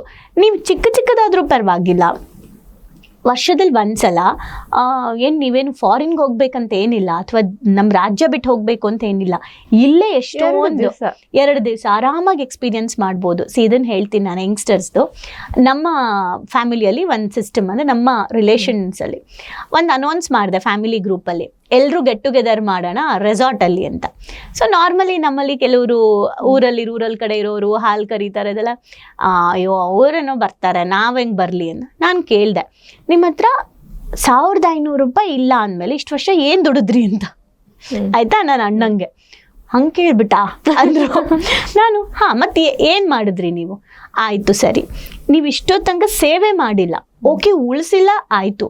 ಒಂದು ದಿನ ನೀವು ಅಂಗಡಿ ಕ್ಲೋಸ್ ಮಾಡಿದ್ರೆ ನಿಮಗೆ ದೊಡ್ಡ ಲಾಸ್ ಆಗ್ತಾ ಇದೆ ಅಂದರೆ ನೀವು ಅದಕ್ಕೆ ಬೇಕಾಗಿದ್ದ ಬ್ಯಾಕಪ್ಪೇ ಇಟ್ಕೊಂಡಿಲ್ಲ. ಹಾಗಿದ್ರೆ ನೀವು ದುಡ್ಡನ್ನ ಹೆಂಗೆ ಸಂಪಾದನೆ ಮಾಡ್ತಾ ಇದ್ದೀರಾ? ಆಯಿತು, ನಿಮ್ಮ ಮಕ್ಕಳ ಜೊತೆ ಟೈಮ್ ಸ್ಪೆಂಡ್ ಮಾಡಿ, ಆಟ ಆಡಿ, ಎಂಜಾಯ್ ಮಾಡಿ. ಎಷ್ಟು ದಿನ ಆಯಿತು? ಫಸ್ಟ್ ಆಫ್ ಆಲ್ ರೂರಲ್ ಕಡೆ ಅವೆಲ್ಲ ಸಿಸ್ಟಮ್ಮೇ ಇಲ್ಲ. ಬ್ಯಾಂಗ್ಳೂರಲ್ಲಿ ಇವಾಗ ಸ್ವಲ್ಪ ಮಾಡರ್ನೈಸ್ ಆಗಿದ್ದಾರೆ, ಮಕ್ಕಳ ಜೊತೆ ಆಟ ಆಡಬೇಕು, ಮಾಲ್ಗೆ ಹೋಗ್ಬೇಕು, ಟೈಮ್ ಕೊಡಬೇಕು ಅಂತ ಬಂದಿದೆ. ಹಳ್ಳಿಗಳ ಕಡೆ ಅದ್ರ ತಲೆನೇ ಕೆಡ್ಸ್ಕೊಳ್ಳಲ್ಲ. ಯಾಕೆ ತಲೆ ಕೆಡ್ಸ್ಕೊಳ್ಳಲ್ಲ ಅಂದರೆ ಅಲ್ಲಿ ದಿನ ರೋಡಲ್ಲಿ ಮಕ್ಳು ಇರ್ತವೆ, ಆಟ ಆಡ್ತಾರೆ ಅಲ್ವಾ? ಸೊ ದೊಡ್ಡವ್ರು ಎಂಟ್ರಿ ಆಗಲ್ಲ. ಸೊ ನಾನು ಹೇಳ್ದೆ, ಕೊನೆಗೆ ನಿಮ್ಮಿಷ್ಟ, ಯಾರ್ಯಾರು ಬರ್ತಾರೆ ಅವ್ರನ್ನ ಕರ್ಕೊಂಡು ನಾವು ರೆಸಾರ್ಟಿಗೆ ಹೋಗ್ತೀವಿ ಅಂದು. ಎಲ್ಲ ಬಂದರು, ಎಲ್ಲ ಅಣ್ಣದಿರು, ಅತ್ತೆ ಮಕ್ಕಳು ಎಲ್ಲ ಸೇರಿದ್ರು. ಮಕ್ಕಳು ಕಂಪಲ್ಸರಿ ಅಂದಿದ್ದೆ, ಅವ್ರ ಮಕ್ಕಳೆಲ್ಲ ಬಂದರು. ಗೇಮ್ ಸೆಟ್ ಮಾಡಿದ್ದೆ, ಗೇಮ್ ಆಯ್ತು. ಎಲ್ಲ ಆದ್ಮೇಲೆ ಲಾಸ್ಟಲ್ಲಿ ಏನು ಅನ್ನಿಸ್ತು ನಿಮ್ಗೆ ಇವತ್ತು ಅಂತ ಕೇಳಿದ್ರೆ, ಇದು ವರ್ಷಕ್ಕೊಂದ್ಸಲ ಈ ಥರ ಹೋಗೋಕ್ಕೆ ತಿಂಗಳ ಎಷ್ಟಿಡಬೇಕು, ಅದನ್ನ ನೀನು ಜವಾಬ್ದಾರಿ ತಗೊಳ್ತೀಯಾ, ಎವ್ರಿ ಮಂತ್ ನಾವು ಹಿಂಗೆ ಕೊಟ್ಬಿಡ್ತೀವಿ 100 ರೂಪಾಯಿ ಅಂತ, ವರ್ಷಕ್ಕೆ ಹೋಗೋಣ ಅಂತ. ಆ ಅನುಭವ ಇದೆಯಲ್ಲ, ಅದು ನೆಕ್ಸ್ಟ್ ಯಂಗ್ಸ್ಟರ್ಸ್ಗೆ, ಆ ಮಕ್ಳಿಗೆ ಇವಾಗ್ಲಿಂದನೇ ಕ್ರಿಯೇಟ್ ಆಯಿತು. ನನ್ನ ಲೈಫಲ್ಲಿ ನಾನು ಎಕ್ಸ್ಪೀರಿಯನ್ಸ್ಗಳನ್ನ ಮಾಡಬೇಕು. ರೆಸಾರ್ಟ್ ನೋಡದೇ ಇರೋ ಮಕ್ಕಳು ರೆಸಾರ್ಟ್ ನೋಡಿದ್ರು, ಹೋಮ್ ಸ್ಟೇ ಆಗದಿರೋರು ನೋಡಿದ್ರು. ಆ್ಯಂಡ್ ಎಷ್ಟೋ ಸಂಬಂಧಗಳು ಅಲ್ಲಿ ಬೆಳೀತು. ಕರೆಕ್ಟಾ? ಈಗೋ ಹೋಗುತ್ತೆ, ಸಂಸ್ಕಾರ ಡೆವಲಪ್ ಆಗುತ್ತೆ, ಸಂಬಂಧಗಳ ನಾಲೆಡ್ಜ್ ಸಿಗುತ್ತೆ ಅಂದಾಗ ಅದೆಲ್ಲ ಮಾಡಬೇಕು ಅಂದರೆ ಹಣ ಬೇಕಲ್ವಾ? ಹಣನ ನಾವು ಬೇಸಿಕ್ ನೀಡ್ಗಾದ್ರೂ ಬಳಸಬೇಕು. ಸೊ ಹಾಗಾಗಿ ಇವತ್ತಿನ ಯಂಗ್ಸ್ಟರ್ಸ್ಗೆ ನೀವು ಚಿಕ್ಕ ಚಿಕ್ಕ ಟ್ರಿಪ್ಗಳು ಮಾಡಿಕೊಂಡು ಚಿಕ್ಕ ಚಿಕ್ಕ ಎಂಜಾಯ್ ಮಾಡೋದ್ರ ಬದಲು ದೊಡ್ಡದೇ ಮಾಡಿ, ಹಾಗಂತ ಚಿಕ್ಕದೇನು ಲಾಸ್ ಮಾಡ್ಕೊಬೇಡಿ. ಆದರೆ ನೀವು ಮುಂದೆ ಎಲ್ಲ ಖರ್ಚು ಮಾಡಿಕೊಂಡು, ಆಗಲೇ ನಾನು ಹೇಳ್ದನಲ್ಲ ನಮ್ಮ ಅಣ್ಣಂದು, ಅವ್ರ ಹತ್ರ ನೀನು 1500 ರೂಪಾಯಿ ಸೇವ್ ಮಾಡಿಲ್ಲ ಅಂದರೆ ಹೆಂಗೆ ಅಂತ ಕೇಳಿದೆ ಅಂತ. ಹಂಗೆ ಮುಂದೆ ಒಂದಿನ ನಿಮಗೆ ಬರೀ EMI ಕಟ್ತಾ ಇದ್ದೀನಿ, ಬರೀ ಆ ಕಾರ್ ತೊಗೊಂಡೆ, ಬರೀ ಇದನ್ನೇ ಮಾಡಿದೆ ಅಂತ ಅನಿಸ್ಬಾರ್ದು. ನಿಮ್ಗೆ ಅನುಭವಗಳನ್ನ ಕೊಡಬೇಕು. ಹಾಗಾಗಿ ನೀವು ಖರ್ಚು ಮಾಡಿ, ಅದ್ರ ಜೊತೆ ಸೇವಿಂಗ್ಸು ಮಾಡಿ, ನೀವು ಖರ್ಚು ಮಾಡಿ ಅದ್ರ ಜೊತೆ ಹೂಡಿಕೆ ಮಾಡಿ. ಆದರೆ ಹೂಡಿಕೆ ನಿಮಗೆ 70% ಇರಬೇಕು, 30% ನಿಮ್ಗೆ ಖರ್ಚಿರಬೇಕು. ಸೊ ಅದನ್ನ ಡಿವೈಡ್ ಮಾಡಿ ಹೇಳ್ತಾರೆ. ಬಟ್ ಸ್ಟಿಲ್ 70% ಫಸ್ಟ್ ಇನ್ವೆಸ್ಟ್ ಮಾಡಿಬಿಡಿ ನೀವು, ಆಮೇಲೆ ನೀವು ಖರ್ಚನ್ನ ಮಾಡಿ ಅಂತ ಸ್ವಲ್ಪ ಅವ್ರಿಗೆ ಅರ್ಥ ಮಾಡಿಸಿದ್ರೆ ಬರುತ್ತೆ. ಬಟ್ ಇನ್ನೊಂದು ಹೇಳ್ತೀನಿ, ಇವತ್ತಿನ ಯಂಗ್ಸ್ಟರ್ಸು ಆ್ಯಕ್ಚುಲಿ ತುಂಬ ಬುದ್ಧಿವಂತರಿದ್ದಾರೆ. ಯಾಕೆ ಅಂತಂದ್ರೆ ಈಗಲಿಂದಾನೇ ತುಂಬ ಯಂಗ್ಸ್ಟರ್ಸ್ಗಳು ಸೇವಿಂಗ್ ಮೈಂಡ್ಸೆಟ್ ಜಾಸ್ತಿ ಆಗಿದೆ, ಉಳಿಸ್ಬೇಕು ಬೆಳೆಸ್ಬೇಕು ಅನ್ನೋದಾಗಿದೆ. ಸೊ ಇದ್ರ ಬಗ್ಗೆ ಇನ್ನೊಂದು ಸ್ವಲ್ಪ ಅವೇರ್ನೆಸ್ ಕೊಟ್ಟರೆ ಚೆನ್ನಾಗಿರುತ್ತೆ. ಅವರಿಗೆ ಅವ್ರ ಎಂಜಾಯ್ಮೆಂಟ್ ಏನು ಗೊತ್ತಾ, ಅವ್ರಿಗೆ ಎಂಜಾಯ್ಮೆಂಟ್ ಹೋಗ್ಬಿಡುತ್ತೆ ಅಂದರೆ ಭಯ ಪಡ್ತಾರೆ ಯಂಗ್ಸ್ಟರ್ಸ್ಗಳು. ಸೊ ನೀವು ಎಂಜಾಯೂ ಮಾಡ್ಬೋದು, ಜೊತೆಗೆ ಲೈಫ್ನು ಹ್ಯಾಪಿಯಾಗಿ ಲೀಡ್ ಮಾಡ್ಬೋದು, ಜೊತೆಗೆ ಹಣನೂ ಮಾಡ್ಬೋದು ಅಂತ ಕಲಿಸಿದಾಗ ಮಾಡ್ತಾರೆ. ಈಗ ಏನಕ್ಕೆ ಜನ ಸ್ಪಿರಿಚುವಲ್ಗೆ ಬರಲ್ಲ ಅಂದರೆ ಭಯ ಪಡ್ತಾರೆ, ಇವ್ರ ಹತ್ರ ಹೋದ್ರೆ ಎಲ್ಲ ಬಿಡಿಸ್ಬಿಡ್ತಾರೆ ಅಂತ. ಆಯ್ತಾ? ಇವ್ರ ಹತ್ರ ಹೋದ್ರೆ ನಮ್ಮ ಎಂಜಾಯ್ಮೆಂಟ್ ಹೋಗ್ಬಿಡುತ್ತೆ ಅಂತ. ಅದ್ರ ಜೊತೆಗೆ ನೀವು ಇದನ್ನ ಮಾಡೋದು ಹೇಗೆ ಅಂತ ಕಲಿಸಿದಾಗ ಯಾರಿಗೂ ಕಷ್ಟ ಅನ್ಸಲ್ಲ. ಸೊ ಆ ನಾಲೆಡ್ಜ್ ನಾವು ಕೊಡ್ಬೋದು. ಓಕೆ. ಸೊ ಇವಾಗ ಫೈನಾನ್ಷಿಯಲ್ ಲಿಟ್ರೇಚರ್ ಅನ್ನೋದು ನೀವು ಸಣ್ಣ ಮಕ್ಕಳು, ನಿಮ್ಮ ಎಕ್ಸಾಂಪಲೇ ಕೊಟ್ಟಂಗೆ 5 ವರ್ಷದಿಂದನೇ ಕಲಿಸ್ಬೋದು ಅಂತ ಹೇಳಿ ಆಯಿತು. 5 ವರ್ಷದಿಂದನೇ ಕಲಿಸಿದ್ರಿ, ಎಲ್ಲ ಮಾಡಿದ್ರಿ. ಬಟ್ ಹಣ ಸಂಪಾದನೆ ಮಾಡಿದ್ಮೇಲೆ ಅದನ್ನ ಉಳಿತಾಯ ಮಾಡಬೇಕಲ್ಲ. ಓಕೆ. ಇವಾಗ ನಿಮ್ಮಗ ಪಿಗ್ಗಿಗೆ ಹಾಕದ 17,000 ಖರ್ಚಾಗೋಯ್ತು, ಉಳಿತಾಯ ಎಲ್ಲಿಂದ ಬಂತು?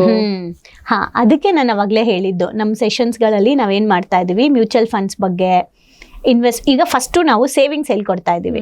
ಸೊ ಸೇವಿಂಗ್ಸ್ ಆದಮೇಲೆ ಎಕ್ಸ್ಪೀರಿಯನ್ಸ್ಗಳದ್ದು ಇದೆ, ಅದಾದಮೇಲೆ ಅವ್ರಿಗೆ ಮ್ಯೂಚುವಲ್ ಫಂಡ್ಸು, ಆಮೇಲೆ ಸ್ಟಾಕ್ಸು, ಆಮೇಲೆ ಇನ್ವೆಸ್ಟ್ಮೆಂಟ್ಸು, ಹೀಗೆ ಅದು ಡೆವಲಪ್ ಆಗ್ತಾ ಹೋಗುತ್ತೆ. ಆ್ಯಂಡ್ ಅವ್ರಿಗೆ ಕಂಪಲ್ಸರಿ ನೀವು ಏನು ಖರ್ಚು ಮಾಡ್ತೀರಾ ಅದರಲ್ಲಿ ಸಮ್ ಪರ್ಸೆಂಟೇಜ್ ನೀವು ಇಂತಿಕ್ಕೆ ಅಂತ ಹೇಳಿ ಡಿವೈಡ್ ಮಾಡಬೇಕು ಅನ್ನೋ ಒಂದು ನಾಲೆಜ್ನ ಕೊಡಲೇಬೇಕು. ಸೊ ಇನ್ವೆಸ್ಟ್ಮೆಂಟ್ ಮೈಂಡ್ಸೆಟ್ನ ಕ್ರಿಯೇಟ್ ಮಾಡಬೇಕು ನಾವು ಜಾಸ್ತಿ. ಉಳಿತಾಯ ಮೈಂಡ್ಸೆಟ್ ಕ್ರಿಯೇಟ್ ಮಾಡೋದಕ್ಕಿಂತ ಇನ್ವೆಸ್ಟ್ಮೆಂಟ್ ಮೈಂಡ್ಸೆಟ್ ಮಾಡಬೇಕು. ಆ್ಯಂಡ್ ಇನ್ವೆಸ್ಟ್ಮೆಂಟ್ ಮೈಂಡ್ಸೆಟ್ಟಲ್ಲೂ ಹೆಂಗೆ ಗೊತ್ತಾ, ವೆರಿ ಇಂಪಾರ್ಟೆಂಟ್, ನೀವು ಕೇಳಿದ್ದಕ್ಕೆ ಲಾಂಗ್ ಟರ್ಮ್ ಗೋಲ್ಸ್ ಸೆಟ್ ಮಾಡಬೇಕು. ತುಂಬ ಜನ ಯಾರು ಚೆನ್ನಾಗಿ ದುಡ್ಡು ಮಾಡ್ತಾ ಇದ್ದಾರೆ ಅಂದರೆ ಯಾರು ದೀರ್ಘಕಾಲ ಪ್ಲ್ಯಾನಿಂಗಲ್ಲಿರ್ತಾರೆ ಅವರು. ನಾನೇ ಹೇಳ್ತೀನಿ, ಮುಂಚೆ ಎಲ್ಲ ನನಗೆ ಯಾರಾದರೂ ಬಂದು 15 ಇಯರ್ಸ್ಗೆ ನಿಮ್ಗೆ ಇಷ್ಟು ಅಮೌಂಟ್ ಬರುತ್ತೆ ಅಂದ್ರೆ 15 ವರ್ಷಕ್ಕೆ ಬರಕ್ಕೆ ಇವಾಗ ಯಾಕೆ ಕಟ್ಬೇಕು ನಾನು, ಇದನ್ನೇ ಹಂಗೋ ಹಿಂಗೋ ನಾನು ಸೇವ್ ಮಾಡ್ಕೊಂಡು ಹೋದ್ರೆ ಅಷ್ಟೇ ದುಡ್ಡು ಬರುತ್ತಪ್ಪ ಅಂತ ನಾನು ಅನ್ಕೊಂಡಿದ್ದೆ. 15 ವರ್ಷ ಆದ್ಮೇಲೆ ಗೊತ್ತಾಯ್ತು ಅಷ್ಟು ನನ್ನ ಹತ್ರ ಇಲ್ಲ ಅಂತ, ಯಾಕಂದ್ರೆ ಖರ್ಚು ಮಾಡ್ಬಿಟ್ಟಿದ್ದೀನಿ. ಓಕೆ. ಸೊ ಅವಾಗ ರಿಯಲೈಸ್ ಆಯ್ತು, ಓ ಇದಕ್ಕೆ ಅನ್ಸುತ್ತೆ. ಈಗ ನೋಡಿ, ನೀವು ಬ್ಯಾಂಕ್ಗೆ ಹೋಗ್ತೀರಾ ಅನ್ಕೊಳ್ಳಿ, ಅಥವಾ ಯಾವ್ದಾದ್ರು ಫಂಡ್ FD ಇಡಿಸ್ತೀರಾ, ಮ್ಯೂಚುವಲ್ ಫಂಡ್ಗೆ ಹಾಕ್ತೀರಾ ಅಂದ್ರೆ ಅವ್ರು ಏನ್ ಹೇಳ್ತಾರೆ, ಎಷ್ಟು ದಿನ ಇಡ್ತೀರಾ, ಎಷ್ಟು ವರ್ಷಗಳು ಲಾಂಗ್ ಟರ್ಮ್ ಇರ್ತೀರಾ ಅಷ್ಟು ನಿಮ್ಗೆ ಬಡ್ಡಿ ಜಾಸ್ತಿ, ರಿಟರ್ನ್ಸ್ ಜಾಸ್ತಿ. ಅಂದ್ರೆ ನೀವು ಲಾಂಗ್ ಟರ್ಮ್ ಇಟ್ರೆ ರಿಟರ್ನ್ ಜಾಸ್ತಿ, ನೀವು ಶಾರ್ಟ್ ಟರ್ಮ್ ಇಟ್ರೆ ರಿಟರ್ನ್ಸ್ ಕಡಿಮೆ ಅಂತ ಹೇಳ್ತಾರೆ. ನಮಗೆ ಜಾಸ್ತಿನೂ ಬೇಕು, ಶಾರ್ಟ್ ಆಗು ಬೇಕು. ಆಯ್ತಾ? ಸೊ ಯಾರು ಶಾರ್ಟ್ ಟರ್ಮ್ ಮೈಂಡ್ ಸೆಟ್ ಇರುತ್ತೆ ಅಲ್ಲ, ಅವ್ರು ಯಾವತ್ತೂ ವೆಲ್ತ್ ಕ್ರಿಯೇಟ್ ಮಾಡಲ್ಲ. ಅವ್ರು ರಿಚ್ ಆಗ್ತಾರೆ, ಖರ್ಚು ಮಾಡ್ತಾರೆ, ಬಟ್ ವೆಲ್ತ್ ಕ್ರಿಯೇಟ್ ಮಾಡಲ್ಲ. ವೆಲ್ತ್ ಕ್ರಿಯೇಷನ್ ಅಂದ್ರೆ ಏನು? Complete secure life. ಈಗ ಕೊರೋನಾ ಬಂತಲ್ವಾ, ಜಾಬ್ ಎಷ್ಟೋ ಜನಕ್ಕೆ ಹೋಯ್ತಲ್ವಾ, ಕಂಪ್ನಿಗಳು ಕ್ಲೋಸ್ ಆಯ್ತಲ್ವಾ, ಆ ಟೈಮಲ್ಲಿ ಎಷ್ಟೋ ಜನಕ್ಕೆ ಹಣ ಸ್ಟಾಪ್ ಆಯ್ತು, ಸಂಬಳನೇ ಕಟ್ ಆಯ್ತು, ಅಂದ್ರೆ ಸಂಬಳ ಕೊಡಲ್ಲ ಅಂತ ಬಂತು ಅಲ್ವಾ. ಈಗ ಹೇಳಿ, ಕೊರೋನಾ ಟೈಮಲ್ಲಿ ಜಾಸ್ತಿ ಸಫರ್ ಆಗಿದ್ದು ವೆಲ್ತ್ ಇರೋರ ಬಡವರ? ಹಣದಲ್ಲಿ ಬಡವರು ಎಫೆಕ್ಟ್ ಜಾಸ್ತಿ ಆಗಿದೆ ಅಲ್ವಾ. ಯಾಕಂದ್ರೆ ಕಾಯಿಲೆ ಎಲ್ರಿಗೂ ಬರ್ಬೋದು, ಅದು ಬೇರೆ. ಬಟ್ ಇವ್ರ ಹತ್ರ ಹಣ ಇದೆ, ಇನ್ ಕೇಸ್ ಕಾಯಿಲೆ ಬಂದ್ರೆ ಅದಕ್ಕೆ ಟ್ರೀಟ್ಮೆಂಟ್ ಕೊಡ್ಸ್ಕೊಳಕ್ಕೋ ಇನ್ನೂ ದೊಡ್ಡ ದೊಡ್ಡ ಖರ್ಚು ಮಾಡೋಕ್ಕೋ ಇವ್ರ ಹತ್ರ ದುಡ್ಡು ಇದೆ. 1 ವರ್ಷ ಕೆಲಸ ಇಲ್ಲ ಅಂದ್ರೂ ಮನೆ ನಡೆಯೋ ಅಷ್ಟು ಇದೆ. ಸೊ ಯಾವ ಟೆನ್ಷನ್ನು ಇಲ್ಲ. ಆ ಟೈಮಲ್ಲಿ ಶ್ರೀಮಂತರು, ವೆಲ್ತ್ ಕ್ರಿಯೇಟ್ ಮಾಡ್ಕೊಂಡಿರೋರು ಮನೆಯಲ್ಲಿ ಆರಾಮಾಗಿ ಎಂಜಾಯ್ ಮಾಡ್ಕೊಂಡಿದ್ರು. ಒಳ್ಳೆ ಫ್ಯಾಮಿಲಿ ಟೈಮ್ನ ಕೊಟ್ಕೊಂಡು ಎಂಜಾಯ್ ಮಾಡ್ಕೊಂಡು ಚೆನ್ನಾಗಿದ್ರು. ಓಕೆ, ಯಾರಿಗೆ ದುಡ್ಡಿಲ್ಲ ಅವರು ಮುಂದಿನ ತಿಂಗಳು ಏನು ಮಾಡಲಿ, ನೆಕ್ಸ್ಟ್ ಮಂತ್ ಏನು ಮಾಡಲಿ ಅಂತ ಒದ್ದಾಡಕ್ಕೆ ಸ್ಟಾರ್ಟ್ ಮಾಡಿದ್ರು ಅಲ್ವಾ. ಸೊ ಹಾಗಿದ್ಮೇಲೆ ನಾವು ಸಮಸ್ಯೆ ಬಂದ ಮೇಲೆ ದುಡ್ಡನ್ನ ಕೂಡಿಡ್ಬೇಕಾ, ಅಥವಾ ಸಮಸ್ಯೆಗಳು ಬಂದಾಗ ನನ್ನ ಹತ್ರ ಹೆದರದೆ ಇರೋಷ್ಟು ದುಡ್ಡಿರ್ಬೇಕಾ, ಇದು ನಾವು ಕ್ರಿಯೇಟ್ ಮಾಡಬೇಕು. Sometimes pleasure of gain work ಆದರೆ sometimes fear of loss work ಆಗುತ್ತೆ. ನಾವು ಇವಾಗ ಪ್ಲೆಷರ್ ಆಫ್ ಗೇನ್ ಕ್ರಿಯೇಟ್ ಮಾಡ್ತೀವಿ ಎಲ್ರಿಗೂ, ಅದನ್ನ ಮಾಡ್ಕೊಳ್ಳಿ, ಲೈಫಲ್ಲಿ ಇದನ್ನ ಅಚೀವ್ ಮಾಡಿ ಅಂತ. ಕೆಲವ್ರಿಗೆ ಅದೆಲ್ಲ ತಲೆಗೆ ಹೋಗಲ್ಲ. ಇನ್ ಕೇಸ್ ನಿಮಗೆ ನಾಳೆ ಏನೋ ಆಯಿತು ಅಂತ ಅನ್ಕೊಳ್ಳಿ, ನಿಮ್ಮ ಅಕೌಂಟಲ್ಲಿ ದುಡ್ಡಿದೆಯಾ ಅದನ್ನ ನಿಮ್ಮ ವಾಸಿ ಮಾಡ್ಕೊಳ್ಳೋಕ್ಕೆ? ಇಲ್ಲ. ಹಾಗಿದ್ಮೇಲೆ ನೀವು ದುಡ್ಡು ಮಾಡಲೇಬೇಕು, ದುಡ್ಡು ನೀವು ಸೇವ್ ಮಾಡಲೇಬೇಕು. ಸೊ ಇದೆಲ್ಲವೂ ಹೆಲ್ತ್ ಇನ್ಶೂರೆನ್ಸ್, ಟರ್ಮ್ ಇನ್ಶೂರೆನ್ಸ್ ಎಲ್ಲ ಯಾಕೆ ಬಂದಿರೋದು? ಅಫ್ಕೋರ್ಸ್ ನಮಗೆ ಮುಂದೆ ಪ್ರಾಬ್ಲಮ್ಗಳಾಗಬಾರ್ದು ಅಂತ. ನಾವು ಹೆಂಗೆ ಗೊತ್ತಾ, ನಾನು ಹೆಲ್ತ್ ಇನ್ಶೂರೆನ್ಸ್ ಮಾಡಿಸೋದ್ರಲ್ಲೂ ಟರ್ಮ್ ಇನ್ಶೂರೆನ್ಸ್ ಮಾಡಿಸೋದ್ರಲ್ಲೂ ಈ ಡೈಲಾಗ್ ಹೊಡೆದಿದ್ದೆ ನಾನು. ನನಗೆ ಹೇಳಕ್ ಬಂದಾಗ ಹೆಲ್ತ್ ಇನ್ಶೂರೆನ್ಸ್ ಬಂದ, ಕಾಯಿಲೆ ಬರಲಿ ಅಂತಾನೆ ನೀವು ಹೆಲ್ತ್ ಇನ್ಶೂರೆನ್ಸ್ ಮಾಡಿಸ್ತೀರಾ ಅಂದ್ರೆ ನಿಮ್ಮ ಪ್ರಕಾರ ನಮ್ಗೆ ಕಾಯಿಲೆ ಬರಬೇಕು ಅಂತ ಹಿಂಗೆಲ್ಲ ರೇಗ್ಸಿದ್ದೆ. ಈಗೆಲ್ಲ ಮಾಡಿಸ್ಕೊಂಡಿದ್ದೀನಿ. ಯಾಕೆ ಅಂದರೆ ನಾಲೆಡ್ಜ್ ಬಂತು, ಕಾನ್ಷಿಯಸ್ನೆಸ್ ಬಂತು. ದುಡ್ಡನ್ನ ನಾವು ಏನು ಸತ್ತಾಗ ಹೊತ್ಕೊಂಡು ಹೋಗಲ್ಲ ಅಂತ ಡೈಲಾಗ್ ಹೊಡ್ಕೊಂಡು ಹೇಳೋಷ್ಟು ಈಸಿ ಅಲ್ಲ. ನಾವು ಏನು ಹೇಳ್ದಷ್ಟು ಈಸಿ ಆಗಲ್ಲ. ಸತ್ತಾಗ ಏನು ಹೊತ್ಕೊಂಡು ಹೋಗಲ್ಲ ಅಂತ ಯಾಕೆ ದೊಡ್ಡವ್ರು ಹೇಳಿರೋದು ಅಂದರೆ, ಯಾವುದಕ್ಕೂ ಅಟ್ಯಾಚ್ ಆಗಿ ಜೀವನ ಹಾಳು ಮಾಡ್ಕೊಬೇಡಿ ಅಂತ, ಸಂಪಾದನೆ ಮಾಡಬೇಡಿ ಅಂತ ಅಲ್ಲ. ಅಥವಾ ದುಡ್ಡಿನ ದುರಾಸೆ ಇಟ್ಕೊಂಡು ಏನು ಪ್ರಾಮಾಣಿಕತೆ ಇಲ್ಲದೆ ಇರುವಂಥ ರಾಂಗ್ ರೂಟ್ಗೆ ಹೋಗಿ ಸಂಪಾದನೆ ಮಾಡಿ ಅಂತ ಅಲ್ಲ. ಅದೆಲ್ಲ ಮಾಡಬಾರ್ದು ಅಂತ ಸತ್ತಾಗ ಏನು ಹೊತ್ಕೊಂಡು ಹೋಗ್ತೀರಪ್ಪ, ನೆಮ್ಮದಿಯಾಗಿರಿ ಅಂತ ಹೇಳ್ತಾರೆ. ಅದನ್ನ ನಾವು ರಾಂಗ್ ಆಗಿ ಅನ್ಕೊಂಡ್ಬಿಟ್ಟಿದೀವಿ. ಸತ್ತಾಗ ಏನು ಹೊತ್ಕೊಂಡು ಹೋಗ್ತೀವಿ, ಎಂಜಾಯ್ ಮಾಡೋಣ ಇರೋ ಅಷ್ಟು ದಿನ ಅಂತ. ಹಂಗಲ್ಲ, ನೀವು ಸಂಪಾದನೆ ಮಾಡಬೇಡಿ ಅಂತ ಯಾರೂ ಹೇಳಿಲ್ಲ. ಪ್ರಾಬ್ಲಮ್ ಏನಂದರೆ, ದೊಡ್ಡೋರು ಹೇಳಿರೋ ಮಾತುಗಳಾಗಿರ್ಬೋದು, ವಿಜ್ಞಾನ ಹೇಳಿರೋದಾಗಿರ್ಬೋದು, ಎಲ್ಲ ಜ್ಞಾನ ಇವತ್ತು ನಾವು ತಗೊಂಡಿರೋ ರೀತಿ ಸರಿ ಇಲ್ಲ ಅಷ್ಟೆ. ಸೊ ಹಾಗಾಗಿ ಜನಕ್ಕೆ ಉಳಿತಾಯ ಮಾಡಬೇಕು ಅನ್ನೋದಕ್ಕಿಂತ ಇನ್ವೆಸ್ಟ್ಮೆಂಟ್ಸ್ ಬಗ್ಗೆ ನಾವು ಜಾಸ್ತಿ ಫೋಕಸ್ ಮಾಡಿಸ್ಬೇಕು. Okay, investment okay fine. ಇವಾಗ ನನಗೆ ಬರೋದೇ 20,000 ಸಂಬಳ. ಸೊ ಅದ್ರಲ್ಲಿ ನನ್ನ ಮನೆ ರೆಂಟು, ಹಾಲು ಮೊಸರು, paper, TV bill, insurance, EMI ಎಲ್ಲ ಕವರ್ ಮಾಡಿಕೊಂಡೆ. ಇನ್ವೆಸ್ಟ್ಮೆಂಟ್ ಎಲ್ಲಿಂದ ಮಾಡಲಿ ಇರೋ ಸ್ಯಾಲ್ರಿಯಲ್ಲಿ? ಓಕೆ, ಸೊ ಈ ಪ್ರಶ್ನೆಗೆ ಒಂದು ಆನ್ಸರ್ ನಾವು ನೋಡ್ಕೊಬೇಕಾಗಿರೋದೇನೆಂದರೆ, ನಾನು ಇವತ್ತವರೆಗೂ ನೋಡಿರೋ ಹಾಗೆ, ಫೈನಾನ್ಷಿಯಲ್ ಅಡ್ವೈಸರ್ಸ್ ಪ್ರಕಾರ ತಿಳ್ಕೊಂಡಿರೋ ಹಾಗೆ, ನಾರ್ಮಲ್ ಬೇಸಿಕ್ ಲೈಫ್ ಲೀಡ್ ಮಾಡೋಕ್ಕೆ ಇವತ್ತು ಯಾರಿಗೂ ಕಷ್ಟ ಇಲ್ಲ. ಪ್ರಾಬ್ಲಮ್ ಎಲ್ಲಿ ಅಂದರೆ, ಓವರ್ ಕಮಿಟ್ಮೆಂಟ್ಸ್ ಮಾಡ್ಕೊಂಡಿದ್ದಾರೆ. ಅವ್ರ ಸಂಬಳ 10,000 ಇದ್ರೆ ಅವ್ರ ಖರ್ಚು 15,000 ಇದೆ. ಸೊ ನಮಗೆ ಬರ್ತಿದೆ ಅಂದ್ಬಿಟ್ಟು ಹೆವಿಯಾಗಿ EMI ಆಪ್ಷನ್ಸ್ಗೆ ಹೋಗೋದು, ಲೋನ್ಗೆ ಹೋಗೋದು, ಫೋನಲ್ಲಿ ಲೋನ್ ಸಿಗುತ್ತೆ ಅಂತ ತಗೊಳ್ಳೋದು, ಇವೆಲ್ಲವೂ ಎಫೆಕ್ಟ್ ಆಗಿದೆ. ಫಸ್ಟ್ ಥಿಂಗ್ ನಾವು ನೋಡ್ಕೊಬೇಕಾಗಿರೋದು, ನಮ್ಮ ಖರ್ಚು, ನಾವೇನೋ ಒಂದು ತಗೊಳಕ್ ಮುಂಚೆ ನಮ್ಮ ಆದಾಯಕ್ಕಿಂತ ನಮ್ಮ ಖರ್ಚು ಮಿನಿಮಮ್ 70% ಕಡಿಮೆ ಇರಬೇಕು. ನಮ್ದು ಇವತ್ತು ಅದು ಡಬಲ್ ಆಗೋಗ್ಬಿಟ್ಟಿದೆ ಅಲ್ವಾ? ಇದು ಒಂದು.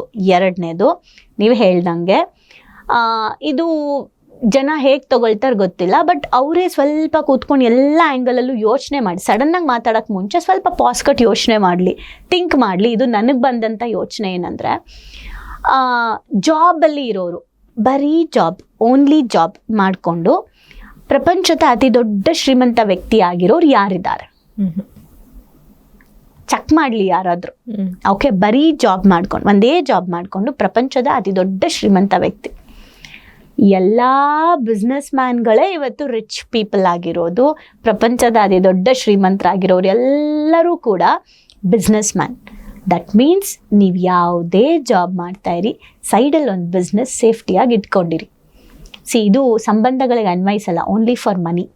ಓಕೆ, ನನಗೆ ಸೈಡಲ್ಲಿ ಒಬ್ರನ್ನ ಇಟ್ಕೊಳ್ತೀವಿ ಅಂತ ಕೆಲವರು ಹಂಗೆ ಹೇಳಕ್ ಹೋದಾಗ ಕಾಮಿಡಿಯಾಗಿ ಹೇಳ್ತಾರೆ, ಅಲೋ ನಾನು ಸಂಬಂಧಕ್ಕೆ ಹೇಳ್ತಾ ಇಲ್ಲ, ದುಡ್ಡಿಗೆ ಮಾತ್ರ ಹೇಳ್ತಾ ಇದ್ದೀನಿ.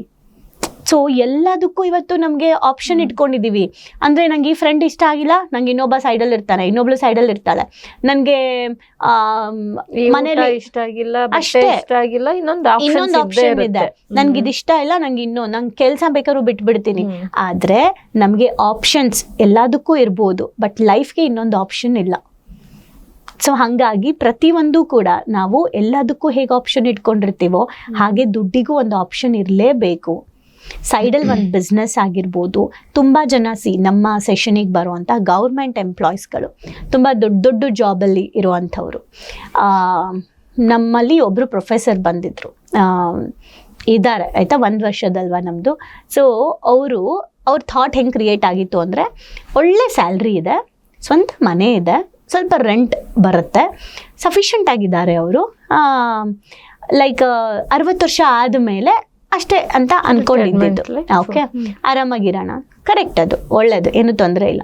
ಕ್ಲಾಸ್ ಅಟೆಂಡ್ ಮಾಡ್ತಾ ಮಾಡ್ತಾ ಮಾಡ್ತಾ ಅವ್ರಿಗೆ ಅನ್ಸಕ್ಕೆ ಸ್ಟಾರ್ಟ್ ಆಗಿದೆ, ಇಷ್ಟು ವರ್ಷದಲ್ಲಿ ನಾನು ಒಂದು ಸೈಡಲ್ಲಿ ಒಂದು ಬಿಸ್ನೆಸ್ ಮಾಡ್ಬೋದಿತ್ತಲ್ವಾ, 8 ಅವರ್ 6 ಅವರ್ ಕೆಲ್ಸಕ್ಕೆ ಹೋಗ್ತೀನಿ, ಸ್ಯಾಟರ್ಡೆ ಸಂಡೇ ಆದರೂ ಯಾವುದೋ ಒಂದು ಬಿಸ್ನೆಸ್ ಮಾಡ್ಬೋದಿತ್ತಲ್ವಾ ನಾನು ಅಂತ ಅನ್ಸಕ್ಕೆ ಸ್ಟಾರ್ಟ್ ಮಾಡಿ, ಈಗ ಅವರು ಜಮೀನ ತಗೊಂಡು ಕೃಷಿ ಮಾಡೋಕ್ಕೆ ಸ್ಟಾರ್ಟ್ ಮಾಡಿ ಇಯರ್ಲಿ ಕ್ರಾಪ್ ಬೆಳೆದು ಸಂಪಾದನೆ ಮಾಡ್ತಾ ಇದ್ದಾರೆ. ಕೆಲವರು ಫಾರ್ಮ್ಗಳು ಓಪನ್ ಮಾಡಿದ್ದಾರೆ, ದುಡ್ಡಿರೋರು ದುಡ್ಡು ಮಾಡ್ತಾ ಇರೋದು. ಅದು ಇಲ್ಲದೆ ಇರೋರು ರೀಸೆಂಟಾಗಿ ಗಂಡ ಹೆಂಡತಿ ಇಬ್ಬರು, ಓಕೆ, ಗಂಡ ಒಂದು ಫ್ಯಾಕ್ಟ್ರಿಯಲ್ಲಿ ಕೆಲ್ಸಕ್ಕೆ ಹೋಗ್ತಾ ಇದ್ದಾರೆ, ಒಳ್ಳೆ ಜಾಬ್, 70,000 ಸ್ಯಾಲ್ರಿ ಇದೆ. ಮನೇಲಿ ಹೌಸ್ ವೈಫ್ ಮನೇಲಿರೋದು. ಅವ್ರು ಈ ಸೆಷನ್ಸ್ ಅಟೆಂಡ್ ಮಾಡಿಬಿಟ್ಟು, ಮ್ಯಾಮ್ ಹೌದು ಸೈಡಲ್ಲಿ ಒಂದು ಬಿಸ್ನೆಸ್ ಬೇಕು ಅಂತ ಹೇಳಿ ನಾನು ನಿಮಗೆ ಲಿಸ್ಟ್ ಕೊಡ್ತೀನಿ. ಹ್ಯೂಜ್ ಪೀಪಲ್ ನಮ್ಮಲ್ಲಿ ಸೈಡಲ್ಲಿ ಒಂದು ಬಿಸ್ನೆಸ್ ಶುರು ಮಾಡಿದ್ರು. ಓಕೆ, 1 ಇಯರ್ ಆಯಿತು. ಈಗ ನಮಗೆ ಕಮ್ಮಿಂಗ್ ಇದಕ್ಕೆ ನಮಗೆ 1 ಇಯರ್ ಬ್ಯಾಚ್ ಕಂಪ್ಲೀಟ್ ಮಾಡಿದ್ದಾರೆ ಎಲ್ಲರೂ. ಆ 1 ಇಯರ್ ಬ್ಯಾಚಲ್ಲಿರೋರಲ್ಲಿ 95% ಜನ ಸಾಲ ತೀರಿಸಿದ್ದಾರೆ.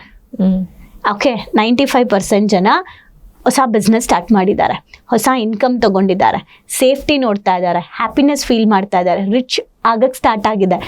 ಅಂದರೆ ತುಂಬ ಲೋವರ್ ಕ್ಲಾಸಲ್ಲಿ ಇದ್ದಿದ್ದು, ಮನಿಯಲ್ಲಿ, ವ್ಯಕ್ತಿತ್ವ ಅಲ್ಲ, ಮನಿಯಲ್ಲಿ ಲೋವರ್ ಕ್ಲಾಸಲ್ಲಿ ಇದ್ದವರು ಈಗ ಮಿಡಲ್ ಕ್ಲಾಸಿಗೆ ಬಂದಿದ್ದಾರೆ. ಮಿಡಲ್ ಕ್ಲಾಸಲ್ಲಿರೋರು ಈಗ ಅಪ್ಪರ್ ಕ್ಲಾಸ್ ಕಡೆಗೆ ಹೋಗ್ತಾ ಇದ್ದಾರೆ. ಸೊ ಇದು ಆಗ್ತಾ ಇದೆ. ಯಾಕೆ? ನೀವಾಗಲೇ ಹೇಳ್ದಂಗೆ ಇಷ್ಟೇ ಸಂಬಳ ಬರುತ್ತೆ, ನಾನು ಹೆಂಗೆ ಉಳಿತಾಯ ಮಾಡೋದು ಅಂತ ಕೂತ್ಕೊಂಡ್ರೆ ಯಾರು ಬೆಳೆಯೋಕ್ಕಾಗಲ್ಲ. ಸೈಡಲ್ಲಿ ಒಂದು ಬಿಸ್ನೆಸ್ ಅವಶ್ಯಕತೆ ಇದೆ. ಮನೇಲಿ ಗಂಡ ದುಡಿತಾ ಇದ್ರೆ, ಕೆಲ್ಸಕ್ಕೆ ಹೋಗ್ತಾ ಇದ್ರೆ ಹೆಂಡತಿ ಒಂದು ಬಿಸ್ನೆಸ್ ಸ್ಟಾರ್ಟ್ ಮಾಡ್ಬೋದು. ಅಥವಾ ಟೈಮ್ ಇದೆ ಅಂದರೆ ಸ್ಯಾಟರ್ಡೆ ಸಂಡೇಸ್ ಬರುತ್ತೆ, ಫ್ರೀಲಾನ್ಸಸ್ ಆಗಿ ವರ್ಕ್ ಮಾಡ್ಬೋದು. ಎಷ್ಟೊಂದು ಕಡೆಗೆ ಯೋಗ ಇನ್ಸ್ಟ್ರಕ್ಟರಾಗಿ ಕೆಲಸ ಮಾಡ್ಬೋದು, ಡ್ಯಾನ್ಸ್ ಟೀಚರಾಗಿ ಮಾಡ್ಬೋದು. ನಿಮ್ಮ ಸ್ಕಿಲ್ ಏನಿದೆ ಆ ಸ್ಕಿಲ್ ರಿಲೇಟೆಡೇ ನೀವು ಕೆಲಸ ಮಾಡ್ಬೋದು. ಅದೆಲ್ಲ ಮಾಡೋಕ್ಕೆ ಫಸ್ಟು ಸ್ಕಿಲ್ ಡೆವಲಪ್ ಮಾಡ್ಕೊಬೇಕು. ಓಕೆ, ಸೊ ಇವಾಗ ಹಣ ಸಂಪಾದನೆ ಮಾಡಬೇಕು ಅಂತಂದ್ರೆ ಇರೋ ಮಾರ್ಗಗಳು ಇವೇನೆ? ಹೌದು. ಬಿಸ್ನೆಸ್ಸಲ್ಲಿ ತುಂಬ ಟೈಪ್ಸ್ ಆಫ್ ಬಿಸ್ನೆಸ್ ಇದೆ. ನಾ ಆಗಲೇ ಹೇಳ್ದಂಗೆ ಫ್ರೀಲಾನ್ಸಸ್ದು ಅದಾಗಿರ್ಬೋದು, ಸ್ಕಿಲ್ ರಿಲೇಟೆಡ್ ನೀವೇನಾದರೂ ಮಾಡ್ಕೊಳ್ಳಿ ಅದು, ಆ್ಯಂಡ್ ಸೈಡ್ ಇನ್ಕಮ್ ಸೋರ್ಸ್ ಜಾಸ್ತಿ ಮಾಡಿಕೊಂಡು ಅದನ್ನು ಇನ್ವೆಸ್ಟ್ ಮಾಡುವಂಥದ್ದು. ಓಕೆ, ರೈಟ್, ಪ್ರಾಪರ್ ಗೈಡೆನ್ಸಲ್ಲಿ. ಓಕೆ, ಇನ್ವೆಸ್ಟ್ಮೆಂಟಿಗೆ ಆಯಿತು, ನಾನೆಲ್ಲ ಸಿದ್ಧತೆ ನಡೆಸ್ಕೊಂಡೆ, ಉಳಿತಾಯ ಮಾಡಬೇಕು ಅಂತಲೂ ಡಿಸೈಡ್ ಆದೆ. ಬಟ್ ಇದಕ್ಕೆ ನನಗೆ ಒಂದಿಷ್ಟು ಕ್ವಾಲಿಟೀಸ್ ಇರಬೇಕಲ್ಲ. ಮೇನ್ ನಾನು ಟೈಮ್ ಕೊಡಲೇಬೇಕು, ಅದಕ್ಕೆ ಒಂದು ಶಿಸ್ತು ಜೀವನ ಬೇಕೇ ಬೇಕು. ಬೇರೆ ಯಾವೆಲ್ಲ ಗುಣಗಳು ಇಂಪಾರ್ಟೆಂಟ್ ಅನ್ಸುತ್ತೆ? ಓಕೆ, ದುಡ್ಡು ಸಂಪಾದನೆ ಮಾಡೋಕ್ಕೆ ನೀವು ಗುಣಗಳು ಕೇಳೋದಾದ್ರೆ, ನಾನು ಮಾತಾಡ್ತಾ ಇರೋದೆಲ್ಲ ನಾರ್ಮಲ್ ಅಂದ್ರೆ ಎಲ್ರಿಗೂ ಅಂತ. ಆಧ್ಯಾತ್ಮದ ಪ್ರಕಾರ ತಗೊಳ್ತೀನಿ ಅಂದ್ರೆ, ಫಸ್ಟ್ ಥಿಂಗ್ ಹಣ ಸಂಪಾದನೆ ಮಾಡೋರ್ಗೆ ಇರಬೇಕಾಗಿರೋ ಮೂಲ ಗುಣನೇ ತಾಳ್ಮೆ. ಓಕೆ, ಫಸ್ಟ್ ಥಿಂಗ್ ತಾಳ್ಮೆ. ಎರಡನೇದು ಮೈಂಡಿಂದ ಯೋಚನೆ ಮಾಡ್ತಾರೆ ಅಂದರೆ ಪ್ಲ್ಯಾನ್ ಮಾಡ್ಕೊಬೇಕು ನಾವು. ಓಕೆ, ಆ್ಯಂಡ್ ಮೂರನೇದು ನಮ್ಮ ಸ್ಕಿಲ್ನ ಡೆವಲಪ್ ಮಾಡ್ಕೊಬೇಕು, ಇನ್ನೂ ಕೌಶಲ್ಯಗಳನ್ನ ಅಪ್ಡೇಟ್ ಮಾಡ್ಕೊಬೇಕು, ಈ ಗುಣ ಡೆವಲಪ್ ಮಾಡ್ಕೊಬೇಕು. ಅದ್ರ ನೆಕ್ಸ್ಟು ಅವರು ಎಷ್ಟು ಖರ್ಚು ಮಾಡ್ತಿದ್ದಾರೆ ಏನು ಅಂತ ದಿನನಿತ್ಯ ಲೆಕ್ಕ ಇಡಬೇಕು, ಬಜೆಟ್ ಪ್ಲ್ಯಾನ್ ಮಾಡಬೇಕು. ಓಕೆ, ಆ್ಯಂಡ್ ಇವೆಲ್ಲ ಫಿಸಿಕಲಿ ಮಾಡುವಂಥ ಪ್ಲ್ಯಾನಿಂಗು. ಇನ್ನು ಮೆಂಟಲಿ ಪ್ಲ್ಯಾನಿಂಗ್ ಅಂತ ಬಂದಾಗ, ಎಮೋಷ್ನಲ್ ಪ್ಲಾನಿಂಗ್ಸ್ ಅಂತ ಬಂದಾಗ ಸ್ಥಿರತೆ, ಎಮೋಷ್ನಲಿ ಬ್ಯಾಲೆನ್ಸ್ಡ್ ಆಗಿರಬೇಕು. ಸ್ಟಾಕ್ ಮಾರ್ಕೆಟಲ್ಲಿ ಇವತ್ತು ದುಡ್ಡು ಕಳ್ಕೊಳ್ತಿರೋರು ಯಾರು ಅಂದರೆ ಎಮೋಷ್ನಲಿ ಇಂಬ್ಯಾಲೆನ್ಸ್ ಇರೋರು. ಜಾಸ್ತಿ ಲಾಭ ಮಾಡಬೇಕು ಅಂತ ಅಲ್ಲ. ನನಗೇನೆ ಒಂದು ಹುಡುಗ ಆಯಿತಾ, ಅವನು ಯಾವಾಗಲೂ ಹೇಳ್ತಿದ್ದ, ನಾನು ಸ್ಟಾಕ್ಸಲ್ಲಿ ಇನ್ವೆಸ್ಟ್ ಮಾಡ್ತಾ ಇದ್ದೆ, ಆವಾಗ ವಿತೌಟ್ ನಾಲೆಡ್ಜ್ ಆಯಿತಾ, ಕಳ್ಕೊಂಡಿದ್ದೀನಿ ಕೂಡ. ಸೊ ಯಾರೋ ಹೇಳಿದ್ರು ಅಂತ ಇದು ಮಾಡೋದು. ಆ ಹುಡುಗ ಏನು ಹೇಳ್ತಿದ್ದ, ಯಾವಾಗ್ಲೂ ಅಕ್ಕ 50 ಪೈಸಾ ಅರ್ನ್ ಮಾಡಿದ್ರೆ ಸಾಕಕ್ಕ, ಇವತ್ತು ಲಾಸ್ ಮಾಡದೇ ಇದ್ರೆ ಅದೇ ಏನು ಬೆಸ್ಟ್ ಟ್ರೇಡರ್ ಗುಣ, ಲಾಸ್ ಮಾಡದೇ ಇರೋದೇ ಬೆಸ್ಟ್ ಟ್ರೇಡರ್ ಗುಣ. ಇದೆಲ್ಲ ಹೇಳ್ಬೇಕಾದ್ರೆ ನಾನು ಹೋಗೋ 3%, 4%, 5% ದುಡಿಬೇಕು ತಿಂಗಳಿಗೆ. ನಿನ್ ತರ ಕುತ್ಕೊಂಡ್ರೆ ಆಗಲ್ಲ. ಅವನ್ ಪಾಪ ನಿಜಾನೇ ಹೇಳ್ತಾ ಇದ್ದ, ಯಾಕಂದ್ರೆ ಅವನು ಆಲ್ರೆಡಿ ಕಲ್ತ್ಕೊಂಡು ಅನುಭವಿಸ್ತಿದ್ದ. ಇಲ್ಲ ಅಕ್ಕ ಹಂಗೆ ಮಾಡೋಕ್ಕೋ ಕಳ್ಕೊಳ್ತಾರೆ ಅಂತ. ನಾನು ಇಲ್ಲ ಕಣೋ ಮಾಡ್ತಾರೆ ಅಂತ. ಆಮೇಲೆ ನಾನು ಯೋಚನೆ ಮಾಡಿದೆ, ಸ್ಟಾಕ್ ಮಾರ್ಕೆಟ್ ಆಧ್ಯಾತ್ಮದ ಬಗ್ಗೆ ನನಗೆ ನಾಲೆಜ್ ಇದೆ, ಸ್ಟಾಕ್ ಮಾರ್ಕೆಟ್ ಬಗ್ಗೆ ಅವನಿಗೆ ನಾಲೆಜ್ ಇದೆ, ನಾನು ಯಾರ ಮಾತು ಕೇಳಬೇಕು? ಅವನ ಮಾತು ಕೇಳಬೇಕು. ಆಮೇಲೆ ಸಾರಿ ಕಣೋ, ನಿನಗೆ ನಾಲೆಜ್ ಇರೋದು, ನಾನು ಈ ಫೀಲ್ಡಲ್ಲಿ ನನಗೆ ಗೊತ್ತಿರ್ಬೋದು, ನಿನ್ನ ಫೀಲ್ಡ್ ನಂಗೆ ಗೊತ್ತಿಲ್ಲ, ಸರಿ ಹೇಳು ಅಂತ. ಅವ್ನು ಸುಮಾರು ವಿಚಾರಗಳು ಹೇಳಿದಾಗ ನಂಗೆ ಅರ್ಥ ಆಯಿತು. ನಿಜವಾಗ್ಲೂ ಹೇಳ್ತೀನಿ, ಇವತ್ತಿಗೂ ನಾನು ಅದನ್ನು ಫಾಲೋ ಮಾಡ್ತಾ ಇದ್ದೀನಿ. ಇವತ್ತು ನಮ್ಮಲ್ಲಿ ನಮ್ಮ ಕಂಪ್ನಿಯಲ್ಲಿ ಫೈನಾನ್ಷಿಯಲ್ ಅಡ್ವೈಸರ್ ಇದ್ದಾರೆ, ಪೀಪಲ್ಗೆ ಅಡ್ವೈಸ್ ಮಾಡೋಕ್ಕಿದ್ದಾರೆ, ಆ್ಯಂಡ್ ನಂಗೆ ಪರ್ಸ್ನಲ್ ಅಡ್ವೈಸರ್ ಇದ್ದಾರೆ. ಅವರು ಕೂಡ ಫೈನಾನ್ಷಿಯಲ್ ಅಡ್ವೈಸರ್ಗೆ ನಾನು ಸ್ಪಿರಿಚುವಲಿ ಮನಿನ ಹೇಗೆ ನೀವು ಅಡ್ವೈಸ್ ಮಾಡಬೇಕು, ಸ್ಪಿರಿಚುವಲಿ ನೀವು ಹೇಗೆ ಅಪ್ಲಿಫ್ಟ್ ಮಾಡ್ಕೊಬೇಕು ಮನಿ ಫ್ಲೋಗೆ ಅಂತ ನಾನು ಅವ್ರಿಗೆ ಹೇಳ್ಕೊಡ್ತೀನಿ. ಅವರು ನನಗೆ ಫಿಸಿಕಲಿ ನೀವು ಮೆಟೀರಿಯಲಿಸ್ಟಿಕಲಿ ಹೇಗೆ ಮಾಡಬೇಕು ಅಂತ ಅವ್ರು ಹೇಳ್ಕೊಡ್ತಾರೆ. ಸೊ ದಟ್ ಮನಿ ಏನು ನಮ್ಮ ಜರ್ನಿಗೆ ಎಷ್ಟು ಇಂಪಾರ್ಟೆಂಟ್ ಅಂತ ಅಂದರೆ, ನಾವು ಇವತ್ತು ಮನಿ ಬೇಡ, ದುಡ್ಡಿದ್ರೆ ಸಂಬಂಧಗಳು ಹಾಳಾಗುತ್ತೆ, ದುಡ್ಡಿದ್ರೆ ಮಾತ್ರ ಜನ ಬರ್ತಾರೆ, ಈ ಥರ ನೆಗೆಟಿವ್ ಒಪಿನಿಯನ್ನ ಕೊಡೋದ್ರ ಬದಲು, ದುಡ್ಡು ಇವತ್ತು ಕೆಲವೊಂದು ಟೈಮಲ್ಲಿ ದುಡ್ಡು ಮಾತ್ರನೇ ಕೆಲವು ಕೆಲಸ ಮಾಡುತ್ತೆ. ಏನೂ ಮಾಡೋಕ್ಕಾಗದೇ ಇರೋ ಅಂಥದ್ದನ್ನ ದುಡ್ಡು ಮಾಡೋ ಅಂಥದ್ದನ್ನ ದುಡ್ಡೇ ಮಾಡಬೇಕು, ಬೇರೆ ಏನ್ದ್ರೂ ಆಗಲ್ಲ. ನಾನು ನನ್ನ ಮಗನ್ನ ತುಂಬ ಪ್ರೀತಿಸ್ತೀನಿ ಅಂದರೆ ಆ ಮಗುನ ನೋಡ್ಕೊಳ್ಳೋಕ್ಕೆ ಹಣ ಬೇಕು. ನಾನು ನನ್ನ ಕುಟುಂಬನ ತುಂಬ ಚೆನ್ನಾಗಿ ನೋಡ್ಕೊಳ್ತೀನಿ ಅಂದರೆ ಹಣ ಬೇಕು. ನನಗೆ ಹಾಸ್ಪಿಟಲ್ಗೆ ಹುಷಾರು ತಪ್ಪಿದಾಗ ಖರ್ಚಿಗೆ ನನಗೆ ಹಣ ಬೇಕು. ನಾನು ತುಂಬ ಒಳ್ಳೆ ಗುಣ ಇಂಪಾರ್ಟೆಂಟು, ಹಣಕ್ಕಿಂತ ಗುಣ ಇಂಪಾರ್ಟೆಂಟ್. ನಾನು ತುಂಬ ಒಳ್ಳೆ ಗುಣಗಳನ್ನ ಇಟ್ಕೊಳ್ತೀನಿ. ಹೋಗ್ಬಿಟ್ಟು ನಂಗೆ ತುಂಬ ಒಳ್ಳೆ ಗುಣ ಇದೆ, ನಂಗೆ ಊಟ ಕೊಡಿ ಅಂದರೆ ಹೋಟೆಲಲ್ಲಿ ಕೊಡಲ್ಲ, ಹಣ ಬೇಕು. ಸೊ ಹಣ ಪ್ಲಸ್ ಗುಣ ಎರಡನ್ನೂ ಇಟ್ಕೋಬೇಕು. ಆ್ಯಂಡ್ ಆ ಗುಣಗಳನ್ನು ಮೆಂಟಲಿ ಗುಣಗಳು ಆ್ಯಂಡ್ ಫಿಸಿಕಲಿ ಗುಣಗಳು, ಸ್ಪಿರಿಚುವಲ್ ಗುಣಗಳು, ಎಮೋಷ್ನಲ್ ಗುಣಗಳು, ಈ ಎಲ್ಲ ಗುಣಗಳನ್ನು ಯಾರು ಅಪ್ಲೈ ಮಾಡ್ಕೊಳ್ತಾರೆ, ಶ್ರೀಮಂತರೆಲ್ಲರೂ ಹ್ಯಾಪಿಯಾಗಿಲ್ಲ ಅಂತೀವಿ ಅಲ್ವಾ? ಹೌದು, ಎಷ್ಟೊಂದು ಜನ ಹ್ಯಾಪಿಯಾಗಿಲ್ಲ, ಶ್ರೀಮಂತರೆಲ್ಲರೂ ಅಲ್ಲ. ಹೌದು, ಓಕೆ. ಅದಕ್ಕೆ ನಾನು ಹೇಳಿದ್ದು, ಈ ಎಲ್ಲ ಗುಣಗಳನ್ನು ಇಟ್ಕೊಂಡು ಕೆಲವರು ಬರೀ ಮೆಟೀರಿಯಲಿಸ್ಟಿಕ್ ಗುಣಗಳನ್ನ, ಫಿಸಿಕಲ್ ಗುಣಗಳನ್ನ ಇಟ್ಕೊಂಡಿರ್ತಾರೆ. ಅವರು ಬರೀ ದುಡ್ಡು ಮಾಡ್ತಾರೆ, ಬಟ್ ಒಳಗಡೆ ಹ್ಯಾಪಿ ಇರಲ್ಲ, ಹೆಲ್ತ್ ಅಪ್ಸೆಟ್ ಆಗ್ತಾರೆ, ರಿಲೇಶನ್ಶಿಪ್ ಪ್ರಾಬ್ಲಮ್ ಇರುತ್ತೆ. ಮನಿ ಮ್ಯಾನೇಜ್ಮೆಂಟ್ ಇಲ್ಲದೇನೆ ಎಷ್ಟೋ ಜನ ಸೂಸೈಡ್ ಕೂಡ ಮಾಡ್ಕೊಂಡು ದೊಡ್ಡ ಬಿಸ್ನೆಸ್ ಮ್ಯಾನ್. ಹೌದು. ಮನಿ ಮ್ಯಾನೇಜ್ಮೆಂಟ್ ಇಲ್ಲದೆ ಸೂಸೈಡ್ ಮಾಡ್ಕೊಂಡಿದ್ದಾರೆ ಅಂತ ಹೇಳ್ತಿದ್ದೀರಲ್ಲ, ನನ್ನ ಪ್ರಕಾರ ಸ್ಪಿರಿಚುವಲ್ ಆಸ್ಪೆಕ್ಟ್ ಅಲ್ಲಿ ನೋಡೋದಾದ್ರೆ ಲೈಫ್ ಬಗ್ಗೆ ನಾಲೆಜ್ ಇಲ್ಲ, ಲೈಫ್ನ ಮೇಂಟೈನ್ ಮಾಡಕ್ ಬರ್ದೇ ಅವರು ಸೂಸೈಡ್ ಮಾಡ್ಕೊಂಡಿದ್ದಾರೆ. ಮನಿ ಮೇಂಟೈನ್ ಮಾಡೋದು ಆಕ್ಚುಲಿ ತುಂಬಾ ಈಸಿ.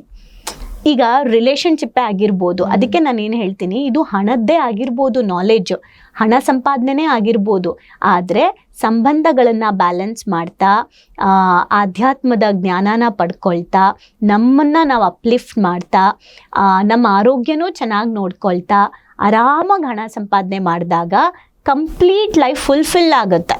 ಬರೀ ಹಣ ಆಗಲ್ಲ. ಆಗಲೇ ಹೇಳ್ದಂಗೆ ಹಣ ಪ್ಲಸ್ ಗುಣ ನೆಮ್ಮದಿನ ಕ್ರಿಯೇಟ್ ಮಾಡುತ್ತೆ.